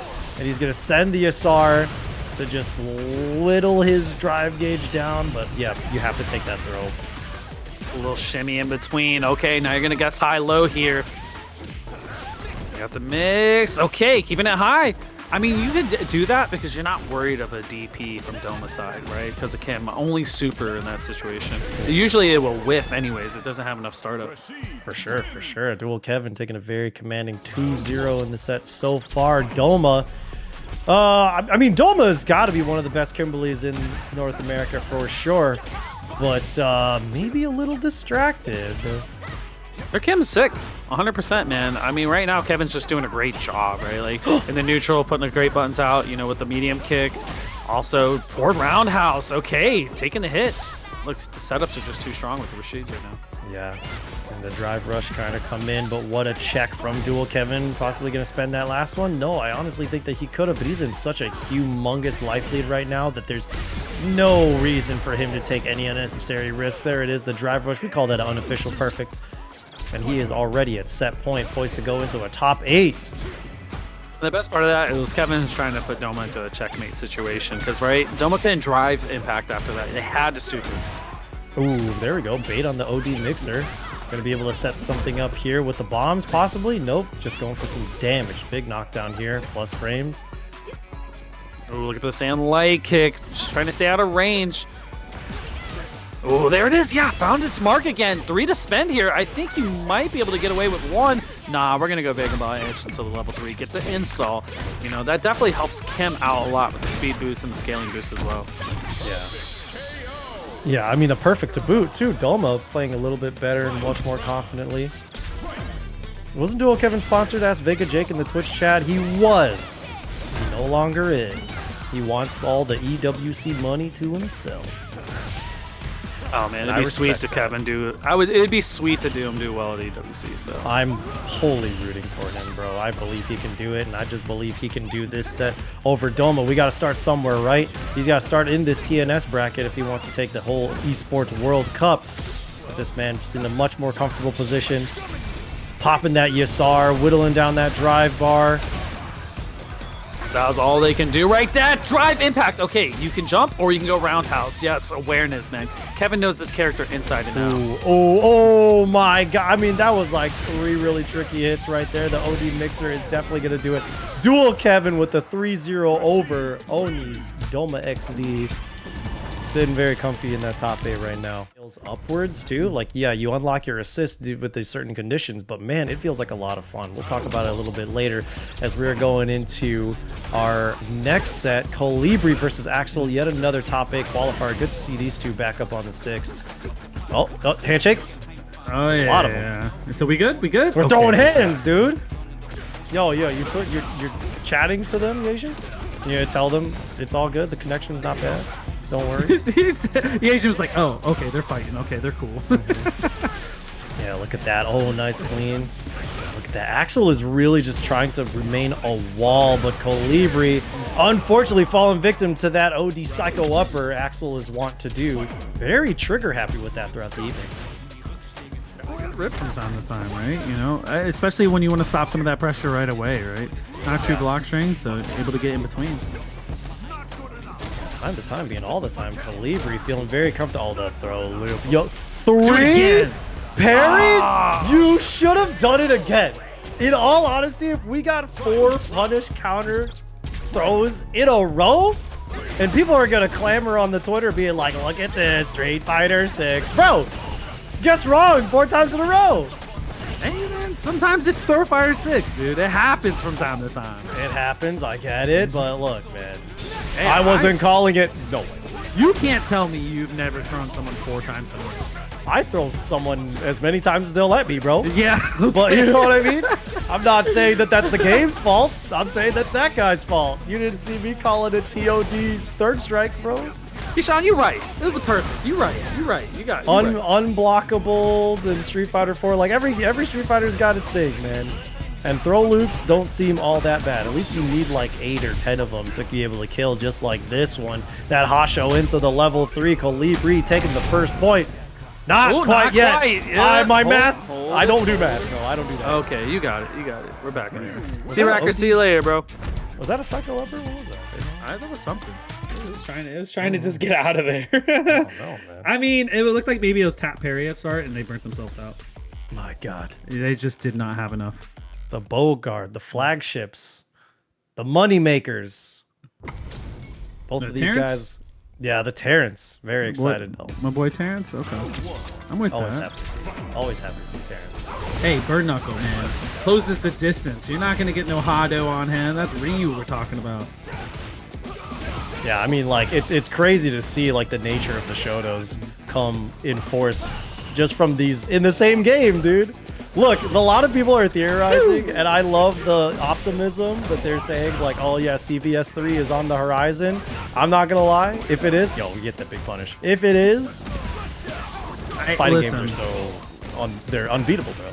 We're in a golden age right now for fighting games. You can't say we're not, right? Like Street Fighter 6, Tekken 8, you know, Fatal Fury, you have Tokon on the horizon, 2XKO, and what a punish right there. So that was the unfortunate drop too from Kolibri, because she got the jab, but then she tried to get the punish counter conversion into the stand fierce, but just could not quite connect. So Axel kind of got away with murder there, but yeah, you are right. I mean, fighting games are just the best that they've ever been. I gotta say, some people may disagree because they got the rose-colored Street Fighter 4 unblockable goggles on, but oh, what a whiff punish there with the sweet frame kill. Almost had it in between and the startup. You got the jab.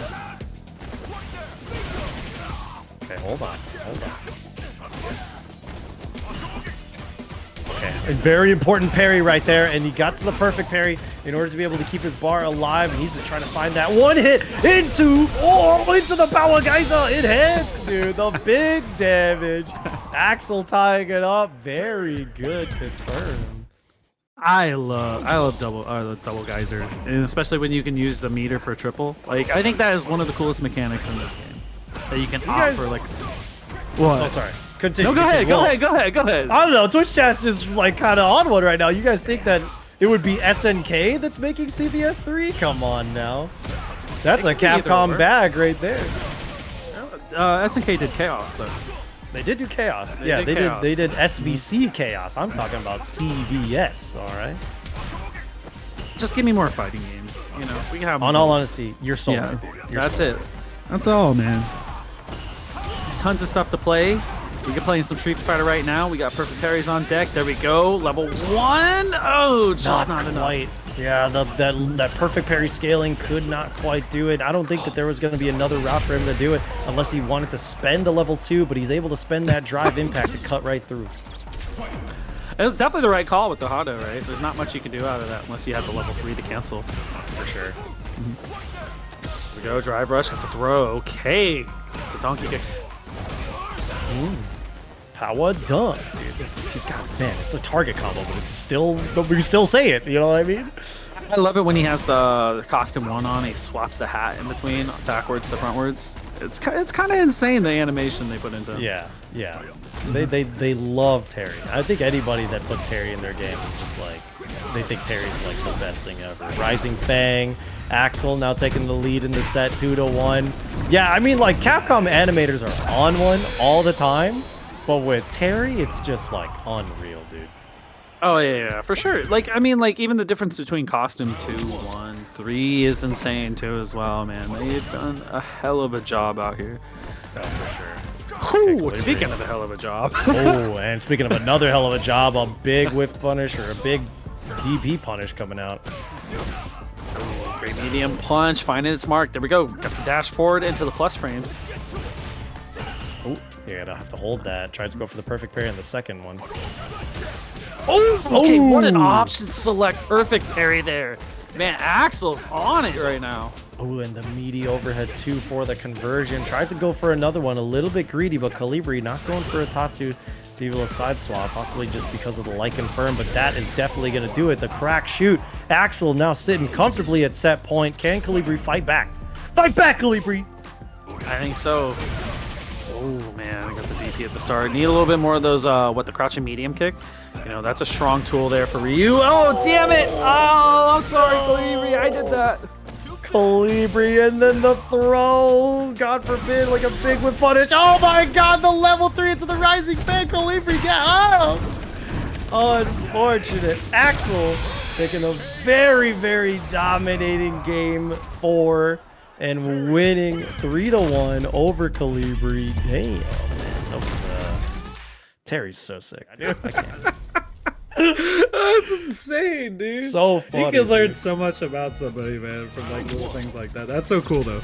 It is, man. And what's so cool is this set we're about to get into, the first set of our winner's side top 8 here at TNS Street Fighter 6 number 100. Axel on the Terry versus Paladin on the Ryu. Axel kind of coming in hot from this matchup from the Kolibri in the last one, so he's feeling pretty comfortable on the Ryu already.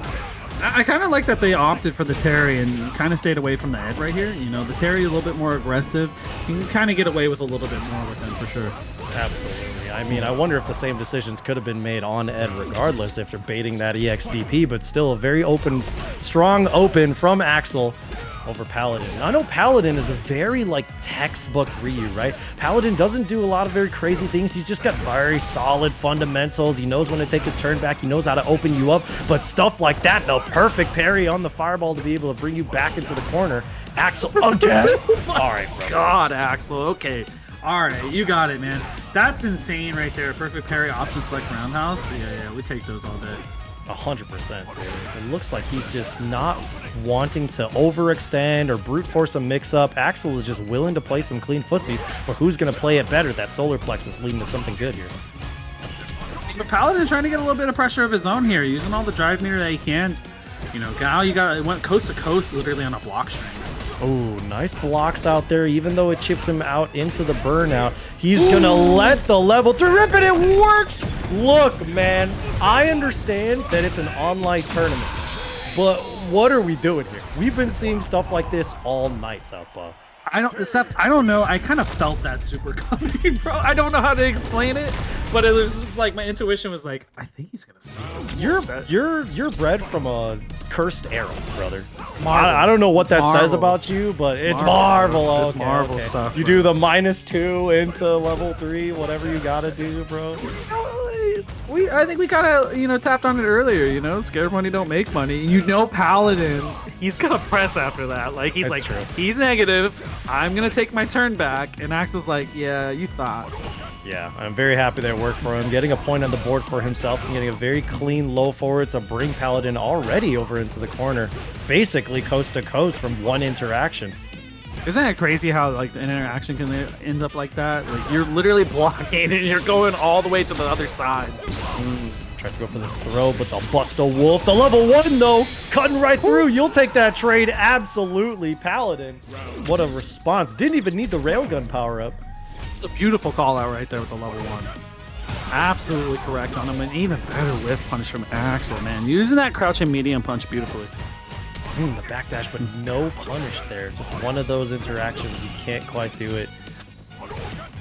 Okay, opted with the low short right there. And again, frame kill in between here. Axel trying to get the bait on the DP, but the medium with the side swap. We got it. I like, oh my god, I love that little string of decisions right there. He goes for the side swap off of that whip punish, and then he just goes for the big shimmy here into some big old damage. Paladin letting it rip. Doesn't even need any meter. Doesn't have any. Didn't even need it. Paladin tying it up 1-1 now. I say this like every time I'm on. Like, Ryu just hits like a dump truck, bro. Like he really does. Like the damage output he can do just from a crouching medium kick, like it's really good. Absolutely. I mean, he's got muscles like a dump truck, right? So he better be hitting that. Oh man, full send on the throw. He better be throwing Hadokens with one hand in Street Fighter 7. Like it's time. That we deserve this. Would be so sick if they like really age up Ryu.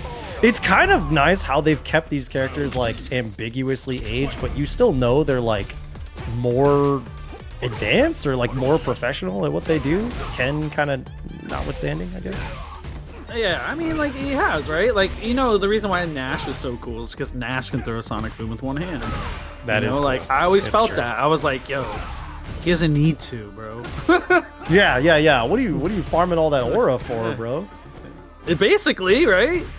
But I mean, right now, man, Axel's doing a fantastic job of keeping the pressure here on Paladin in between. Oh my god. Knocking on Paladin's door right now, and now he's got to deal with this burnout pressure. Foams full screen, kind of getting greedy with that burn knuckle there, but Paladin staying stoic, being the wall, and now he's trying to just like slowly inch his way in, being very respectful of the interactions, but he's got to be very wary of Axel's level 3 because you know what's coming. But he's going to try and get him with, again, a crack shoot level 3 or something like that. Do it, Axel. I know you want to. Oh, that was ready it, right? for it, bro. Yes. I smelled it too. I learned from your ways, and I don't like it. Oh, but he tried to go for the Hasho, and it was just a little early. I believe he could have reacted if he decided to do maybe a light Hasho and react into a level 3 or level 2 or something. But unfortunately, Axel is going to take it with that DI and bring this into game 4 now. Yeah, I mean, it's kind of hard in the moment like that, you know? Like, this game is so volatile and it's happening so fast, right? And at a moment's notice, you can be drive impacted or super. It's just one of those things. It's hard to look for. It definitely can, and I feel like a lot of that stems from like poor drive gauge management, or maybe not even necessarily poor drive gauge management, but the way that your opponent's going to manage it for you, right? They want to snipe out your bar. They take full advantage of the fact that you're low. They get you in the corner, and just how like Axel was just knocking on his door, really whittling that down, and look at that, finally coming with the big meaty.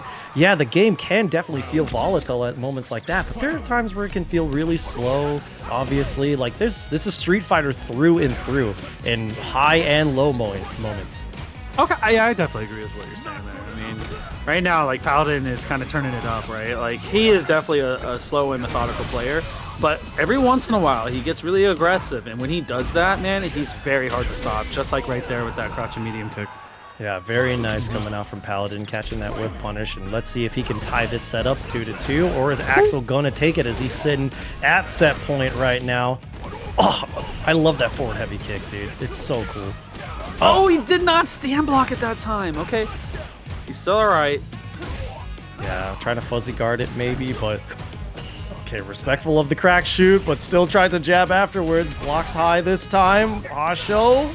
Ooh, stand fierce, point blank.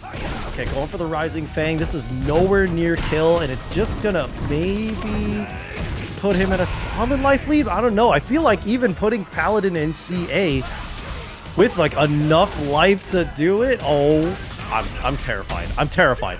I'm so scared for him. He's not dead, but like I'm scared. That's still crazy damage, man. We're definitely going to take that. It gives Paladin the life lead here. I mean, Axel, no super bar of his own. This is just going to be plain old fundies unless someone decides to drive rush. For sure. I'm like kind of almost waiting for Axel's jump. Oh, getting him a little antsy on the ground there. Where is Axel's jump? But there it is, the fireball, man. The Ryu fireballs we've seen tonight are spaced so perfectly, so pristine. Well done for Paladin, finally bringing this into the game 5 over Axel. It almost looked like Axel was looking for that perfect parry option select point blank, and we were a little late to the show with the parry. Yeah, I can agree with that for sure. Because like Axel's shown quite a few times that, you know, we got those in the bag. Yeah, yeah, those perfect parries were incredible. Yeah, but he's still got some good fundies right now. Paladin taking his turn back, trying to just slowly whittle his way out of the corner, but Axel spent a lot of drive to get there, so... Oh, but he's not blocking.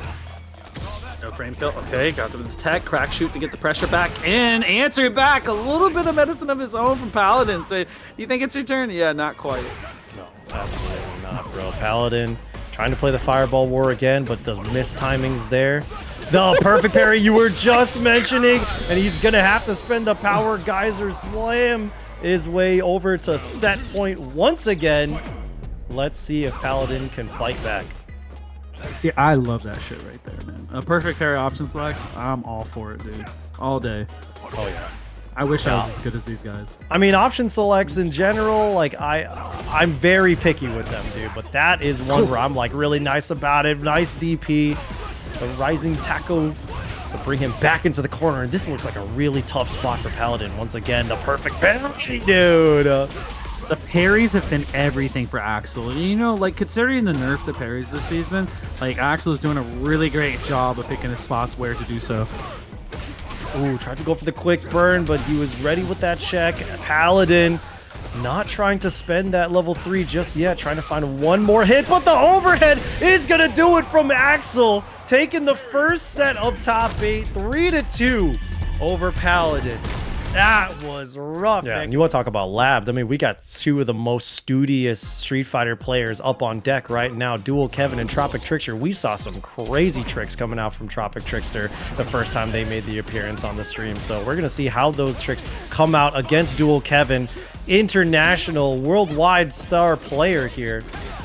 in the I'm just TNS happy. bracket. I'm just happy to see a Manon in top 8, man. Like You and me both. yeah, I think this character's really cool. It's enjoyable to watch her play. You know, the command grabs, and, you know, those things start to open up. Pretty fun to watch. But Kevin, he's already put an offensive onslaught down right now, man. Like, how do you stop this? I don't know. I mean, that's dead right here. The follow-up, the bam right there, perfect KO as well. Yeah, you're right, man. I mean, Kevin's just unrelenting pressure nonstop. The way he's able to play the mid-screen is so good, and then God forbid he gets you into the corner. The level 1 coming out to beat that crouch short, but Kevin is not dissuaded whatsoever. You can't be whiffing against him there. Oh, what a whiff punish. Okay, we got ourselves a medal here. Drive rush for a little Oki, now we're going to walk forward. And yeah, all right, Kevin did the smart thing, able to get out. Ooh, very nice jump over the OD tornado shot. He's going to spend that level 1, not quite going to kill, but still going to keep the corner. And that was basically a checkmate unless Kevin was going to be able to, like, level 1 on some bozo stuff. You know what I mean? That was huge for Trickster, though. You got a medal after that little sequence, too, as well. Anytime you're ending a round with a medal, that's a win in Manon's book. 100%. Absolutely. I mean, like, even going into the 3rd round with 3 medals, like, that's still pretty solid for you. I think that at this point, trying to find your avenue to be able to use them is really rough. Oh, no conversion from that. And Kevin is going to be able to route into a level 3. Here it comes, the Altair. Dual Kevin taking the first game, but I don't want to count out TropicTrickster just yet. I think that obviously when you're playing around your medals, it can kind of make you think very linearly and make the footsies game really, really difficult because you're focusing so hard on how to, like, get access to your medals and how to fully utilize them and get, like, maximum capitalization. But in all honesty, if you're just trying to play your solid ground game, you know, don't think too much about the rewards, but more think about how you got to shut Dual Kevin down. It could possibly be an easier path to success. Now, I'm not going to say easier. I mean, but, you know. Yeah, sometimes when you're not hyper focused on the medals and you're more like focused on your frame traps and then maybe you're just your tick throws and whatnot, that can open up the hits here. And then the medals will just kind of come with the hit like this one. Absolutely, man. Because, like, Rashid has decent normals. The roundhouse is pretty decent, but that thing, it's negative on hit. You know, there's a certain amount of moves here you got to look for. Like, his crouching medium kick can get the job done, and his crouch fierce, stand fierce too. Those are the ones you got to look for. Yeah, there's some moments. Sweet. It was kind of tricky too, and I think that's what's really tough about TropicTrickster is just TropicTrickster is not willing to, like, respect a lot of the pressure. You're seeing these jab outs at really weird times. You know, the parries at very unfortunate times. Dual Kevin is just able to constantly apply the mix and come out on top every single time. See, dial it up immediately after the roundhouse hits. It's like -1 on hit. So, like, you know, it's Manon's turn even on hit. For sure. I mean, like, yeah, especially when she, like, loops you in. Oh, a little late on the decision to jump over that and was still able to get clipped by that OD mixer. However, Dual Kevin, even though he's got him in the corner, never mind. TropicTrickster is feeling a little antsy here. The parry to bait that out. This is optimal. The backdash to set this up. Another Altair incoming, possibly. No, not even. Oh. Okay. Oh man, the little hit right there. If you would have went your 4-framer, that should have beat it outright. But the 5, a little slow to the party. Yeah, that was a little scary there. Because they have the gaps in between the cyclones for sure. Yes. Yeah. Light and medium will frame trap you, but heavy has a gap. That is true. Keep the pressure going. Yeah, the throw loops. They did make a little bit of an adjustment in this season to Rashid's throw loops, so a little harder to obtain, but they're still there. Kevin probably not needing to, like, utilize them in full effect as he's just playing very clean whiff punish game. And now you're seeing TropicTrickster throw out a lot bigger things to really open up the space in the mid screen. Oh, the check with the medium punch, but the anti-air is coming out, walk back. Dual Kevin, the shimmy. Now it's set point. It's looking really rough. Up.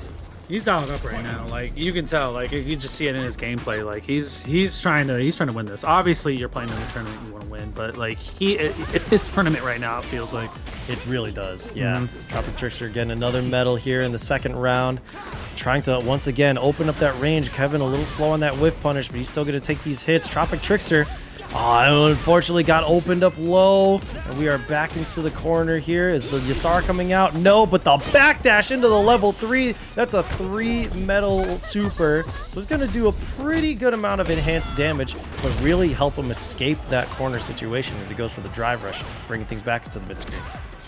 Oh, you saw the startup of Roundhouse there. What an interruption from Kevin with the medium kick. Oh, great reaction. The double tap into the Altair super. Critical art to boot. Take a picture. Picture perfect. Honestly, I love it that Rashid's a streamer now. He's just running around. He's just running around with a gimbal, you know. What's it like? Oh, Now yeah. everybody knows Jeff, industry plant ass character. Anyway, he's been around. Okay, we're getting into our next one. We've got Dudesicle, Doma, Distracted. Oh, early drive reversal here. Found the perfect parry in between. Looking for the frame trap. Timed it up perfectly here for Dudesicle. Okay, coming in with a very clean overhead. Watch your Dome there, and already, here we go. Throw loops. Tried to go for that tick throw, but Doma was ready for it. Saw that, she said. There we go again. I like the defensive options here for Dudesicle. As soon as Doma wants to get something started, they're immediately like, nah, not today. Yeah. Yeah, definitely. I mean, for him to just relieve himself of the pressure, wanting to resort back into the mid-screen, tried to go for that overhead yet again. I'm not too sure if that's going to be your constant avenue for damage, but man, Dudesicle, what the jab? I mean, it feels like he just took that from Chips, but we'll take it, right? Oh yeah, for sure, man. Anytime you're able to end a round like that, they had the right idea with the walk under, but that parry kind of got him in trouble. Okay, look at that snipe back with the stand light kick, but oh boy, you spent a little bit too much meter there. Now Dudesicle's sitting, his back is to the wall, and he's going to be forced to swap that level 1, and he's got the Denjin, so he's got the rail gun. Oh, might not get a chance to use it here. Drive impact was imminent here from Doma. Definitely a great call here. Trying to see if Dudesicle would actually let one of those bars rip. Dudesicle, the short 1 bar a little bit. Oh, the both with the drive rush opening. Working out in Doma's favor this time around. Setting up 1 bomb, and that is a massive bait. I mean, like, kind of a very clean conversion route there to understand just how vertical he was going to be. To land on that bomb, go for that crouch fierce, and route into the level 3. That looked optimal, if you ask me.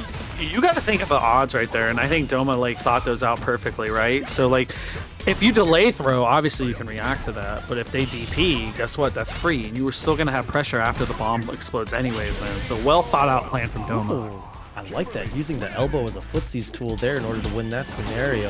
Doma taking game 1. The costume power up, possibly? Maybe, you know? Like, that's the thing. Like, I think the costumes are a power-up. We got to get reuse here soon, eventually. Yeah, paying more attention to your own character, though. You got to be looking at the other guy. Put Ryu in the swimsuit. That way they'll know how to be in. I was wondering if they're going to do all swimsuits, though, or they're going to change to different patches up for different characters. I hope, like, next year, right? It will be the next batch of swimsuit costumes for another set of characters, but you know it's going to be, like, Sea Viper, Marissa, Chun-Li again, you know what I'm saying? It's not going to be like 5 where there was 18 Chun-Li costumes. I think they're going to keep them even across the board, right? In all fairness, the 18 Chun-Li costumes, like 10 of them came from Akuma himself. And Ono just let that rip, bro. But it was also like way easier to make costumes in Street Fighter V. So I'm really excited to see the costumes come through in Street Fighter 6 and Doma putting it to full effect as he is just maneuvering around all the fireballs, all the buttons. He's got him in the corner yet again. The DI is going to find the stun. And is he going to be able to keep this combo going? Yeah, Yeah, you're good to go. Okay, right. Yeah. Dude, I saw that scaling kick in really hard right there. I was kind of worried, bro. See, sometimes when I commentate, I'm always like, you know, I think it's going to kill, but I don't know if I want to say that. You know, I'm going to let it rock. You know, unless I know. That. You know what I mean? I feel that, man. Because, like, then you just look like a damn fool. But here we go into the level 3. He's going to be able to work on that burnout right after this. He wants to be able to... Yo, damn, he just let it rip. Dude was like, I'm going out on my terms. You're not gonna burn me out with a stand fierce. I don't care. Ooh, into the wall as well. The stun is gonna work out for Doma yet again. Bro, they should just have like a you know how they have the way you won at the top for the round counters? Stun should be one of them, bro. You really think stun should be in this game like that? What do you mean? Like I mean, my bad. I think I misunderstood you. I thought you were talking about like putting in like 5. You know how they had the stun meter. Yeah. Hell no, dude. I'm talking about like the way that you win, like how it says like CA, C for chip. Like, okay. Stun might as well be up there, bro. No, absolutely not. Don't put a stun bar back in Street Fighter. That's like the most cursed thing. That's like the scrub killer stuff right there. Yeah, no, that's what I thought you were. I thought you were literally saying that at first. I just misunderstood you. Yeah. That would be insane. But all right, Dude really Sickle going for the Akuma swap here. Maybe wanting a little bit more mobility against this character. Maybe some verticality. But I mean, back to the wall, it's all looking the same here. I mean, I think the Akuma swap is obviously for the damage and the walk speed, right? Like, Akuma can match Kim's walk speed right now until she gets install level 3. Yeah. I mean, it's like, it's a little bit more grounded to Ryu pick, right? So possibly trying to get some avenue to that damage with the form of air fireballs or with like even able to cycle Oki a lot better. Nice little back walk there to be able to get that punish counter stand fierce. And look at that, trying to work on that. Oh, that side was safe? Oh, burnout, right. Yeah, burnout. I think it's spaced pretty well from Doma. And again, see, you can take your turn back, but no punish. But what a neutral jump from Dude Sickle. We're going to hold. Oh, the level 1 is going to get beat by the Hado. And Dude Sickle trying to fight back here. James, I'm going to quote you. Stunbar scrub, don't make me put you on scrub quotes. Bro.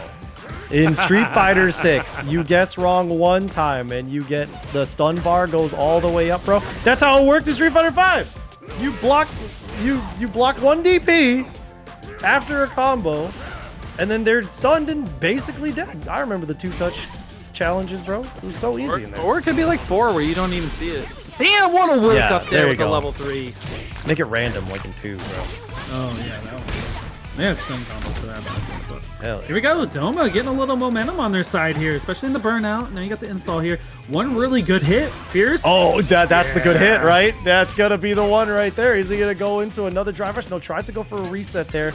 And Dudesicle. Oh, but the animate flame into the level 3 for sure is going to save his life. He tried it. He really tried to go for a reset, and he paid the price. Dudesicle staying resolute.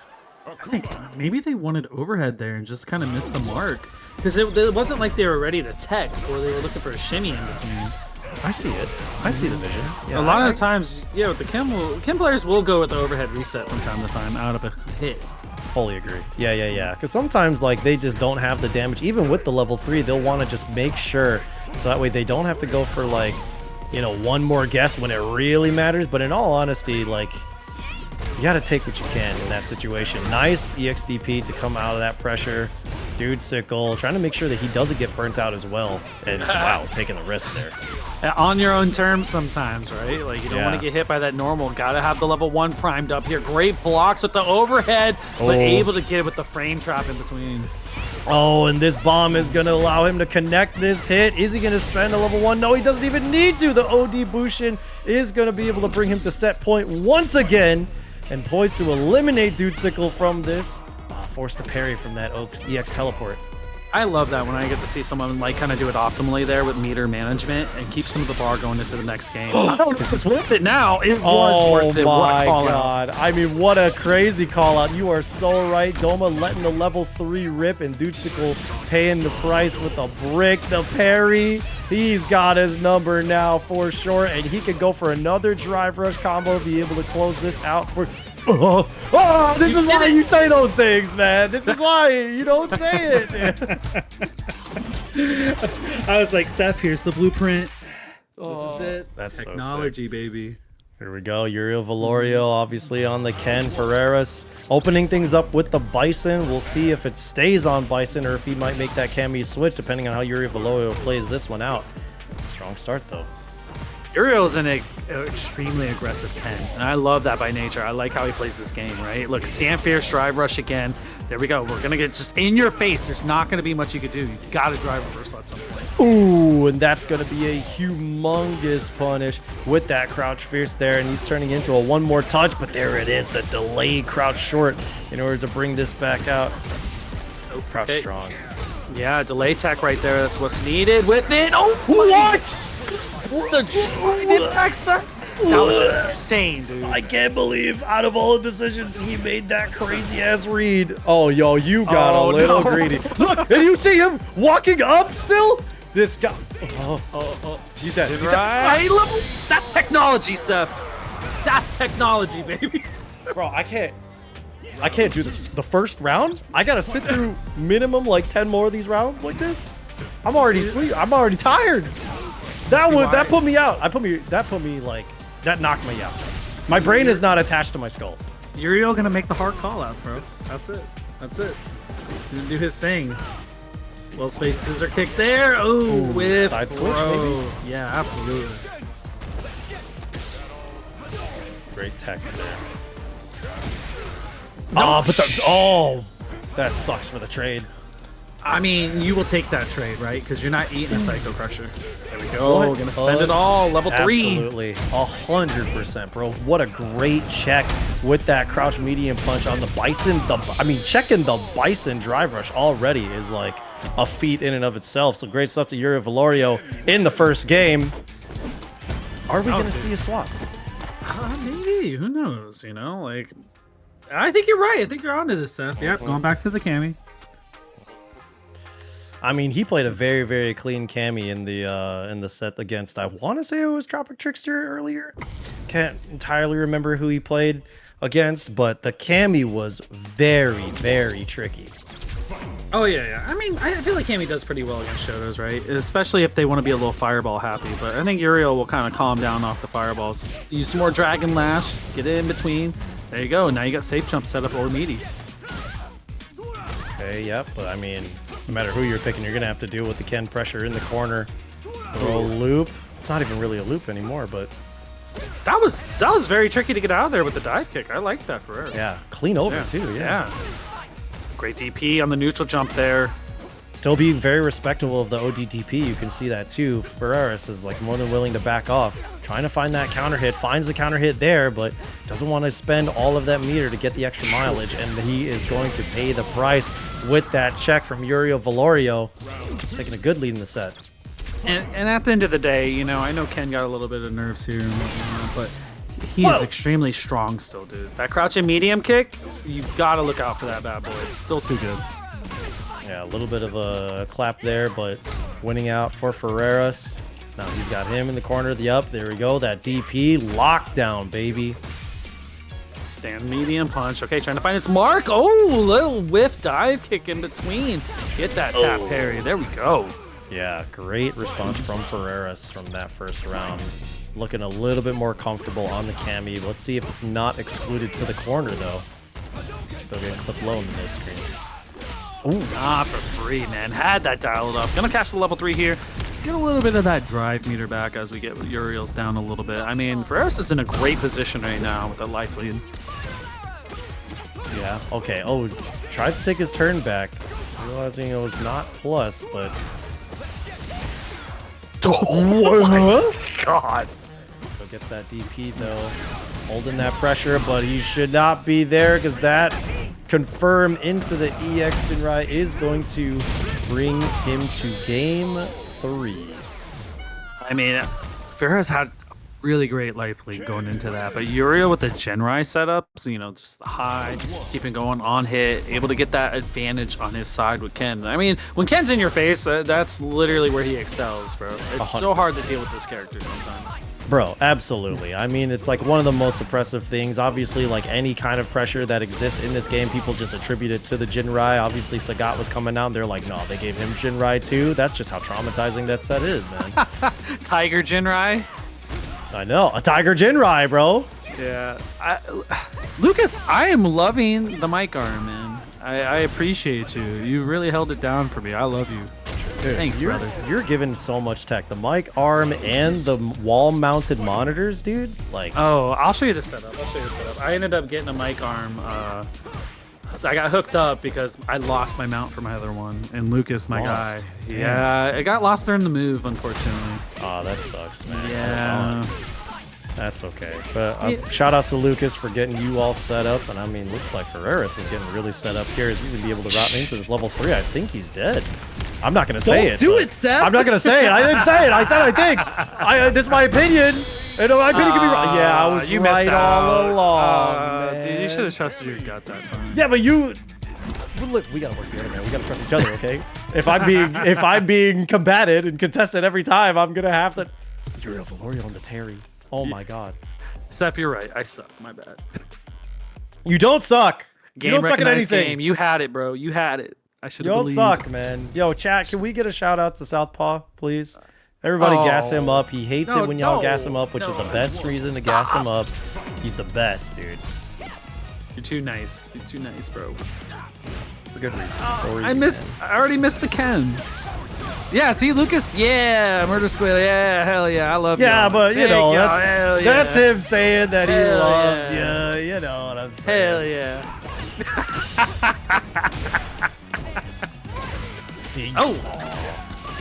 Okay, hold on. Yeah, Ferreras looking really nice in this setup so far. There we go. Now I got the throw loops activated here. Maybe Needy Fierce. No! Oh! Dive kick, man. Very clean, dude. This Thanks, this Tom. is like not Thanks, even Tom. left-handed. Thanks, Tom. He was waiting for it, bro. He was waiting for it. That's crazy. The fake Southpaw. Yo, hold on, bro. Southpaw Flash. He's only left-handed when the minor moments. Hold on, dude. Listen, I use a left-handed screwdriver when I gotta work on stuff, you know what I'm saying? And I lift weights left-handed. Yeah, and you know, I skateboard left-handed. I am so not left-handed. That's impressive. Yeah, I guess so. Ooh, that he was dead. impressive. He was so dead, bro. There's not much you could do. No, absolutely not. Unless he was already ripping that power geyser. Yeah, he was kind of cooked there. So Uriel Velorio making the switch to Terry. Let's see if it's going to continue to work out for him as we are in game 5. Ferreras feeling really good, but what a check from Uriel Velorio fighting his way out of that corner now. Oh, yeah. He's definitely turning it up, bro. Like, I mean, trying to get that tempo going here. I mean, it's a little adjustment from the Terry, from the Ken, right? You know, you got to find that momentum on your side with the character. Whoa, he threw him out of the spiral arrow. Yo, kind of clean. And the pickup with the fierce from the full screen fireball, too.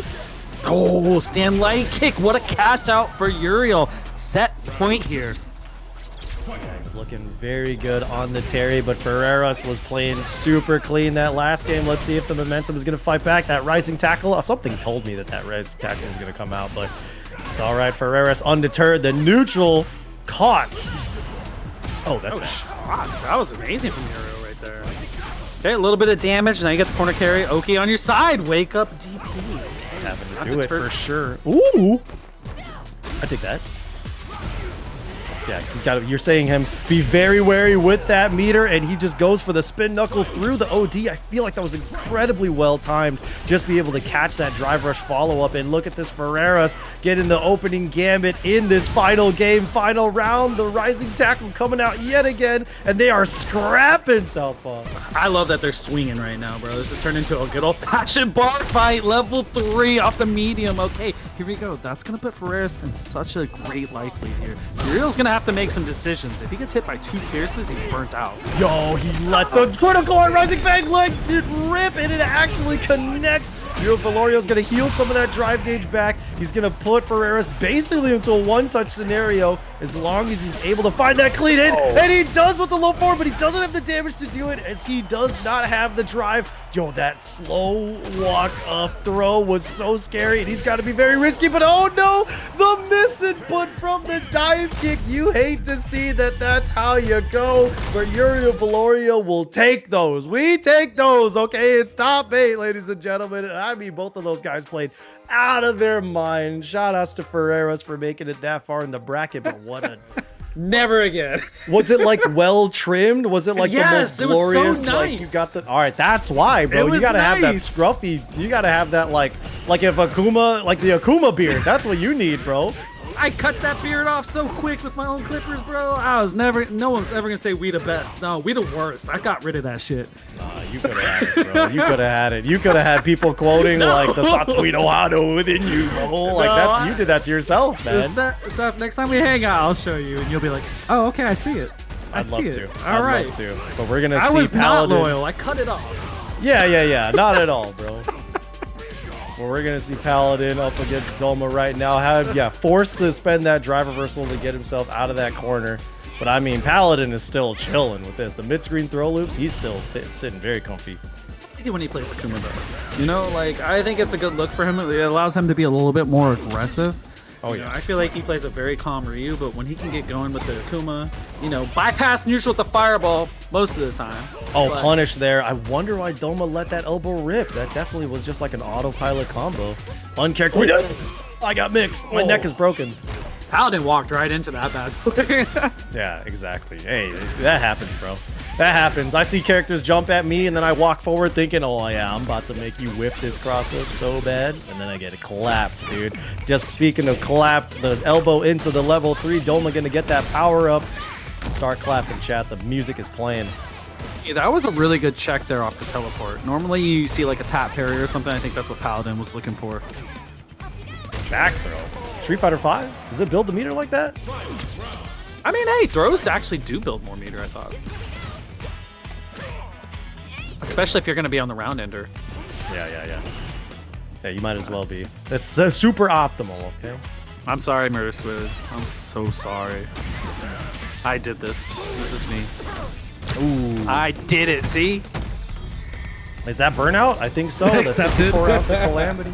Oh, no, it's not. 64 ounces. That's looking like 16. Whoa, hold on. Chat asking the important questions. Where's Kimberly hiding all these spray cans? Don't you see she has a jacket on? You don't know what's in there, bro. She do got a jacket. A thing's Walkman got and some spray pockets. paint cans. Right underneath a teleport option. We don't see a lot, but he went right through. But he's going to heal that drive bar right back up. Oh, my God. Just in time, too. You're okay as long as you keep the spacing here, all right? I like the tempo that Domo's trying to go at, but I mean, Paladin's defense holding up really beautifully right now. Yeah, I mean, and also let's see if Paladin's going to try to check him, check his reactions. If he throws out a DI, is Doma going to respond? And he just could not let the correct option rip. Paladin taking the game one. Commerce is happening. Okay, the monkeys are all out here. We got to fight right now. Or like Ken's like, yo, I'm at my yacht. Come fight me outside real quick. Yeah. No, in all honesty, it's probably just like they just catch each other like just out in the wild, bro. If the story mode is any indication, they're just like right place, right time. Or wrong place, wrong time, depending on who wins this set right now. I do like, though, it's like, you know, there's this fight going on, and I like the people in the background just minding their own damn business while this is happening. Yeah. It's like, always been wild. It's always been wild that people are just like kind of like for the most part unfazed, but then this guy, my bicycle. Oh man, my bike, dude. I just put new gears on that, dude. Who's gonna pay for? Look at that guy in the background. You know what I'm saying? Huffy, you get a new one. Yeah. Backdash, nice, escaping that throw, going for that meaty there, but could not try to go for that jump in. The drive reversal, spending some meter to get that defense of his own volition. Very important in the Akuma matchup, I want to say. Oh, what a stand fierce, man. Able to get the mark, drive rush. Okay, trying to keep the pressure on here, but Paladin, his defense holding up quite nicely. Oh, now DI, huh? I kind of dig it, but like, okay, recognizing that the elbow is safe, so it's not too bad for him to want to go for that, but you're spending a lot of drive gauge for not a lot of reward, and he's about to build his back up, and this is the worst possible situation. Didn't even matter that he got his drive bar back because he just checked. Look at that. Paladin taking a good lead in the set right now. Paladin earned all that with like good old-fashioned defense. Actually, like he blocked everything Doma threw at him. Absolutely. And let's see if Doma is going to route into the level 3 to try to get that early boost right now. Absolutely. Kind of the staple that you got to do. One of the staple strats for Kimberly. Put on as much damage as possible, especially on Akuma, right? That's already half HP. Dude, the damage output. But I mean, hey, listen. That's what you signed up for when you play Akuma. The damage output, and then obviously the defense. Hold on.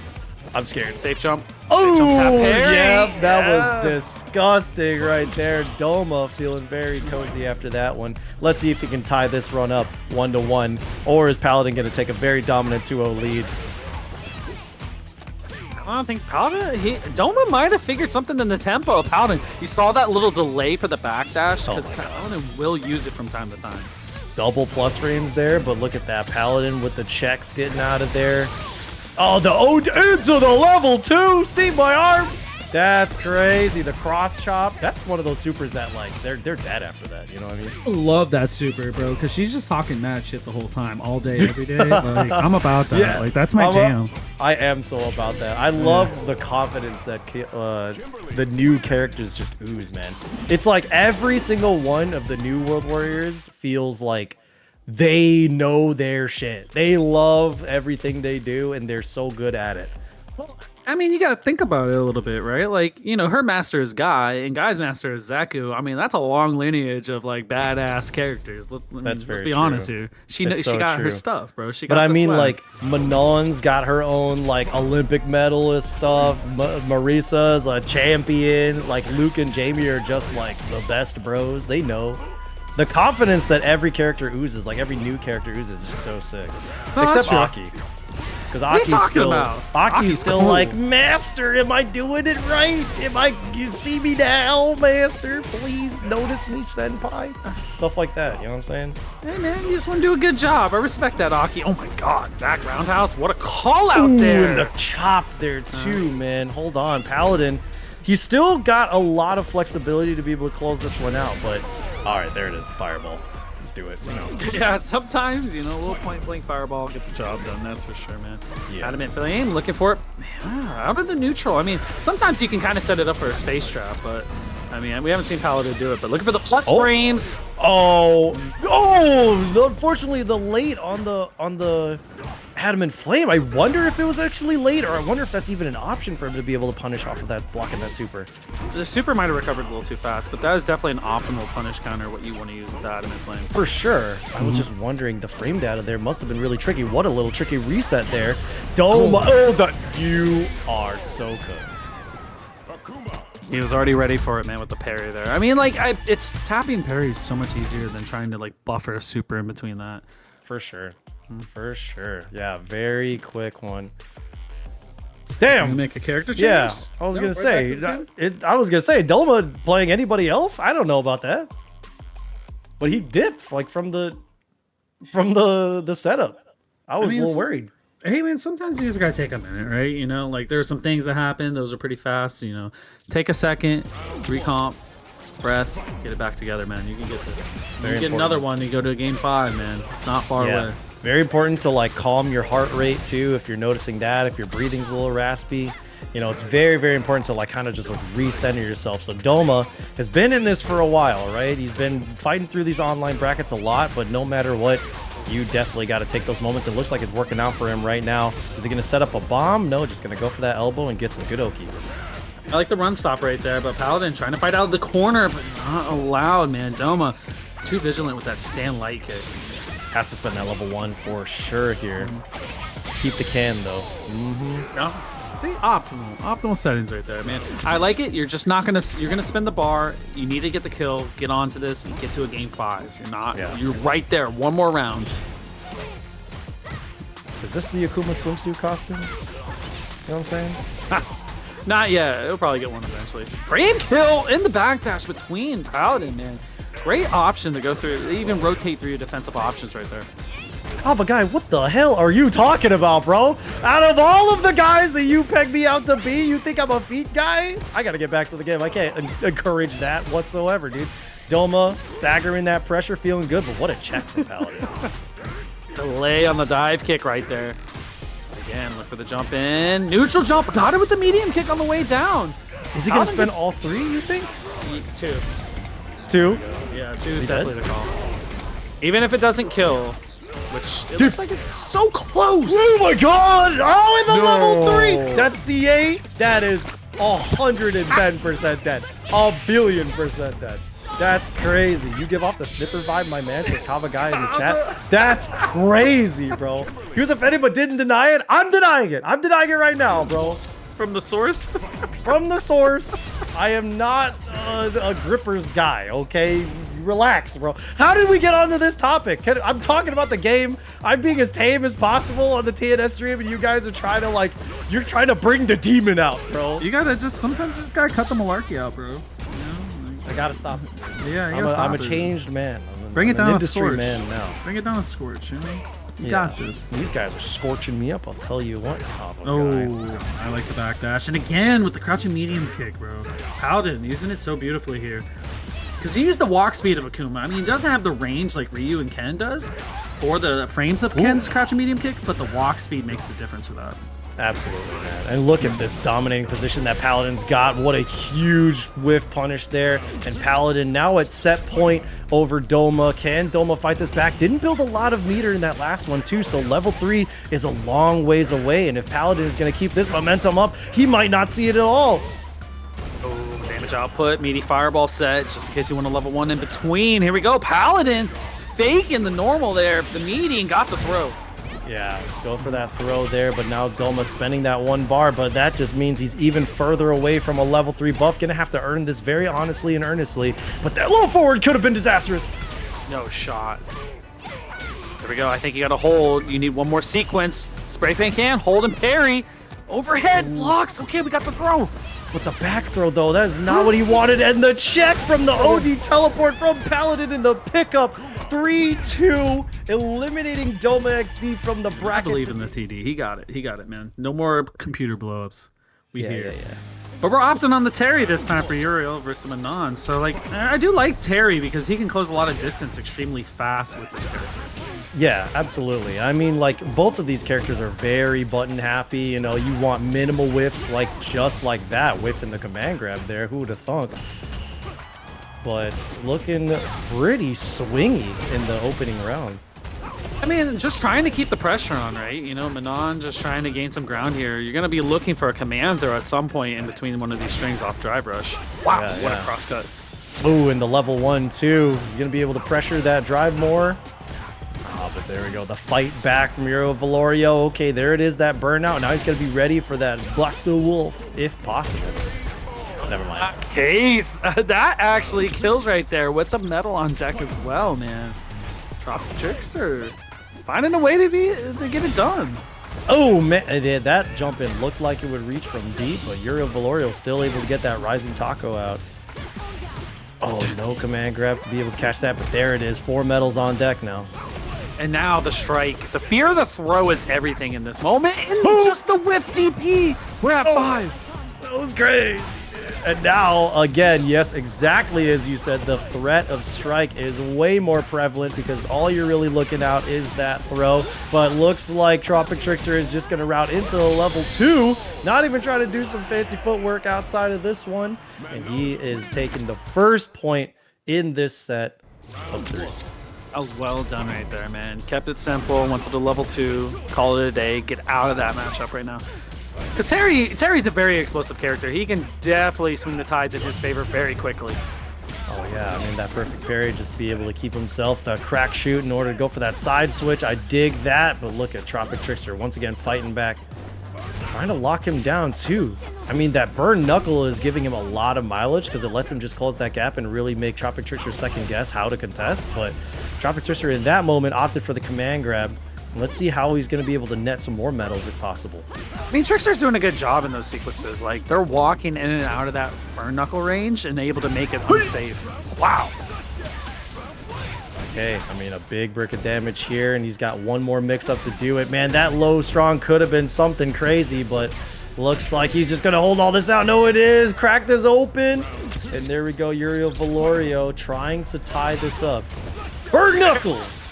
Wake up level 2. That's going to connect here. Great damage here for Trickster. For sure. Let's see. Can't be whiffing here because Uriel Velorio, you know, he's crisp with those footsies. The burn knuckle, but still catching that neutral jump. Well done. That's a great job to buffer the DP in between that, just in case they do neutral jump. I mean, Trickster had the right idea. That's the right call, the neutral jump in that sequence. Absolutely. Okay, looks like he's still trying to make his way in with the stand medium punch, but the crouch medium punch will do it, bring him to 4 medals. Oh, a little greedy there. And I don't know if he's definitely going to have the route to kill, even though this is the enhanced power geyser. It's probably not going to do enough just outside. You can't take anything. You literally got to get some of your gauge back. Medium kick, able to seal the deal here to tie it up. That's pretty nice there for Uriel.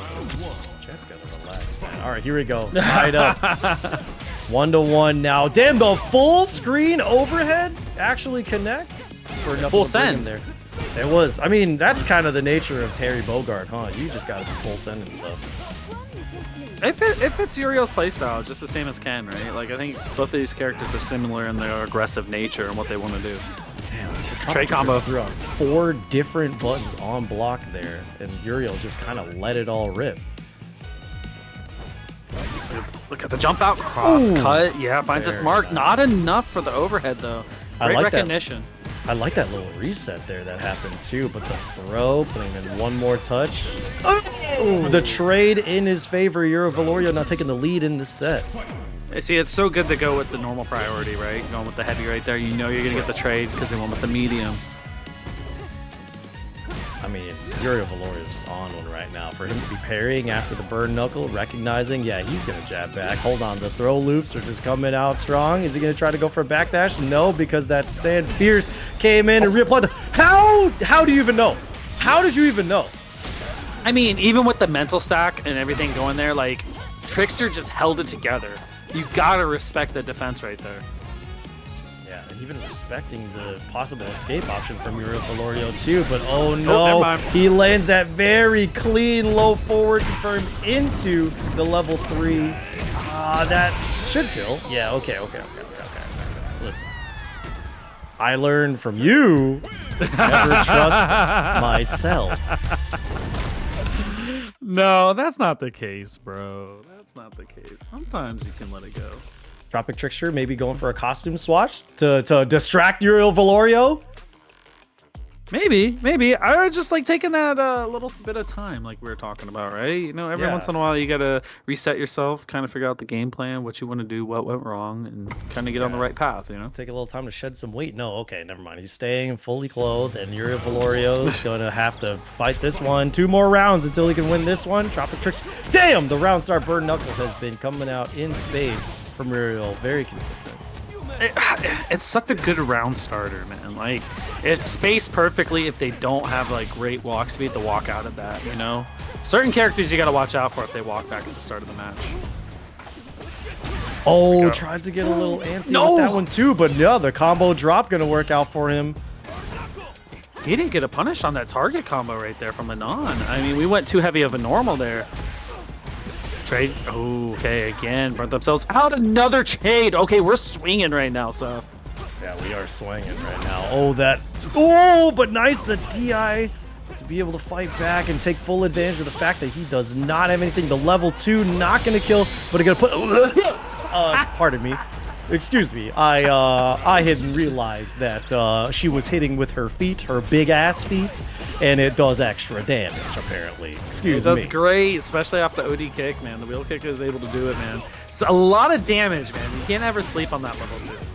Absolutely not. Here we go. We're getting the 3rd medal here, and it's still a round lead for TropicTrickster. 4 medals on deck. Is he going to try to get a little antsy for this 5th one?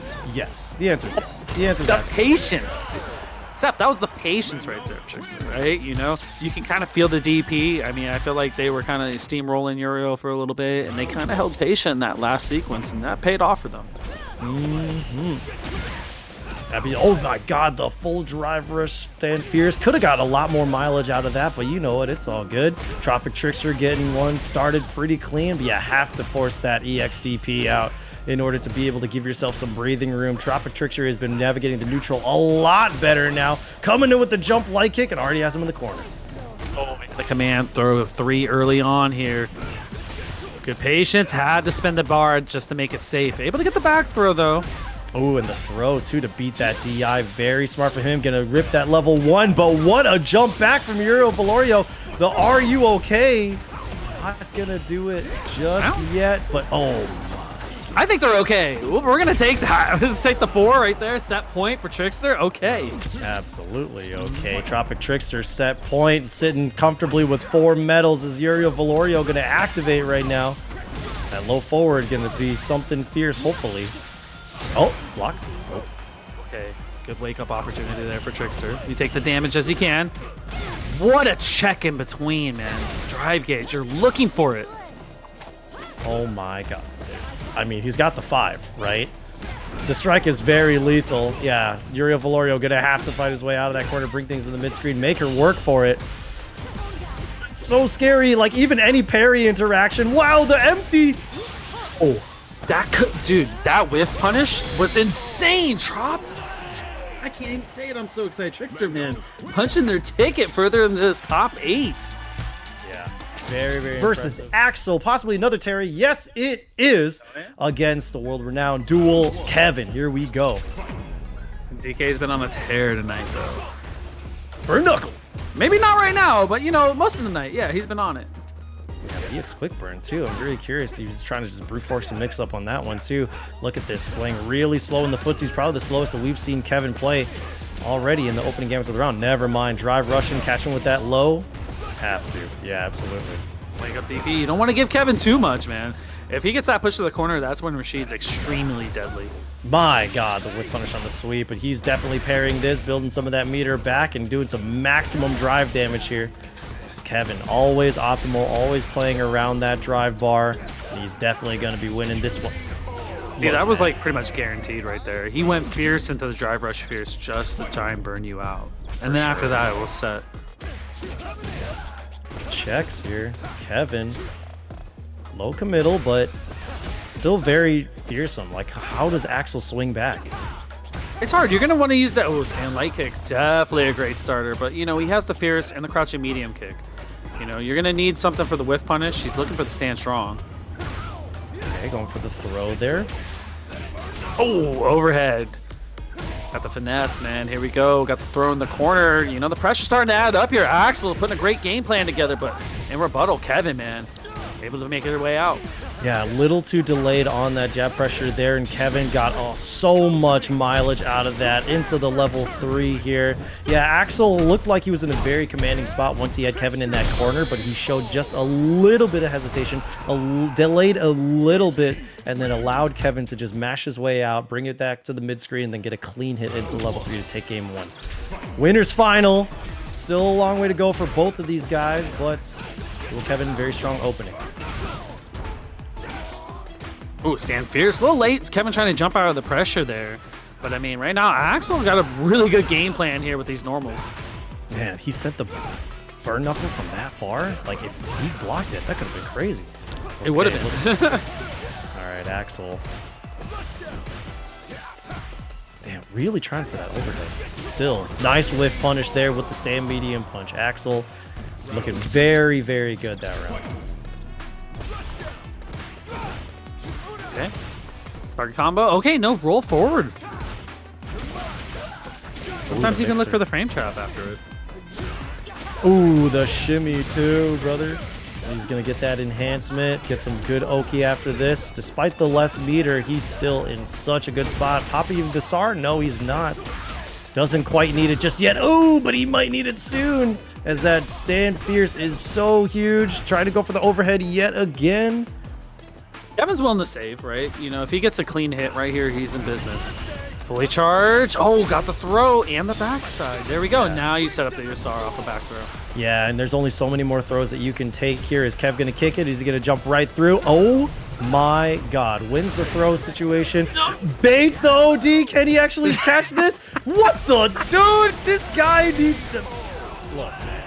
Only because of enhancement, you could do the sky high afterwards and throw him off. Like, there's a plan behind the plan from Kevin. You're not just doing that.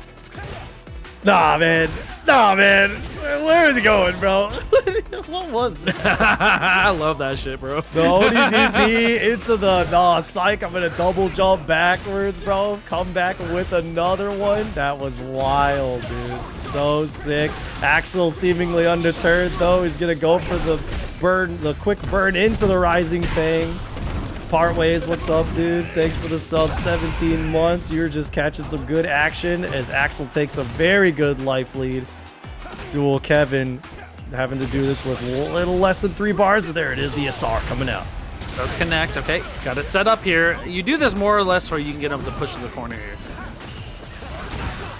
Oh, Man, Axel very disciplined with the meter there, not falling victim to whiffing that parry against that tornado shot, and he's able to take a game in response. Good stuff. Both of these guys are scrapping Southpaw. I'm all about that, especially when they're fighting back and forth, right? No one's scared to press normals here. You know, wake up DP from time to time. It's not slow. This is high octane offense at all times. 100%. Oh, dude, absolutely. Okay, coming out with that very EX rising tackle. Target combo. Okay, got a little push right there. Looking good. Drive rush forward there. Kevin does block the overhead. But nice little walk back there, sniping him out the low. Kevin a little bit low on the bar, so he's trying to play a little bit more reserved, not try to block anything, but not going for that DPOS either. He's still sitting pretty with what he's got. He still has a lot of life right there for Kevin, man. So Axel has to make a big play here. Ooh. We'll send that. Still being very respectful of the OD mixer, but he's definitely going to be able to kill here with that Buster Wolf. No, he did not. Just outside the range, but Kevin responding properly with the dash into the throw. Well done, Duel. Kevin taking the lead in the set now, but Axel still played that round out of his mind. I mean, but like Kevin did not panic though, right? Like, I think most people probably would have panicked in that situation. What a confirm off the fierce though. Get the setup high low. Okay, great wake up normal.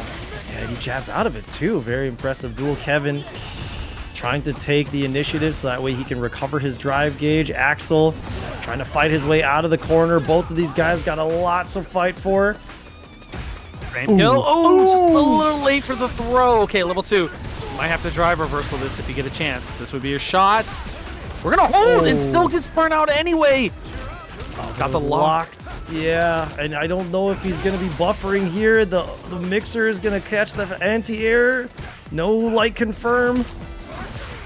Taking as much damage as you can. Use them for the power wave. Burn knuckle in. Kevin just trying to put the chip down. You have such a sizable life lead. You don't have to panic here.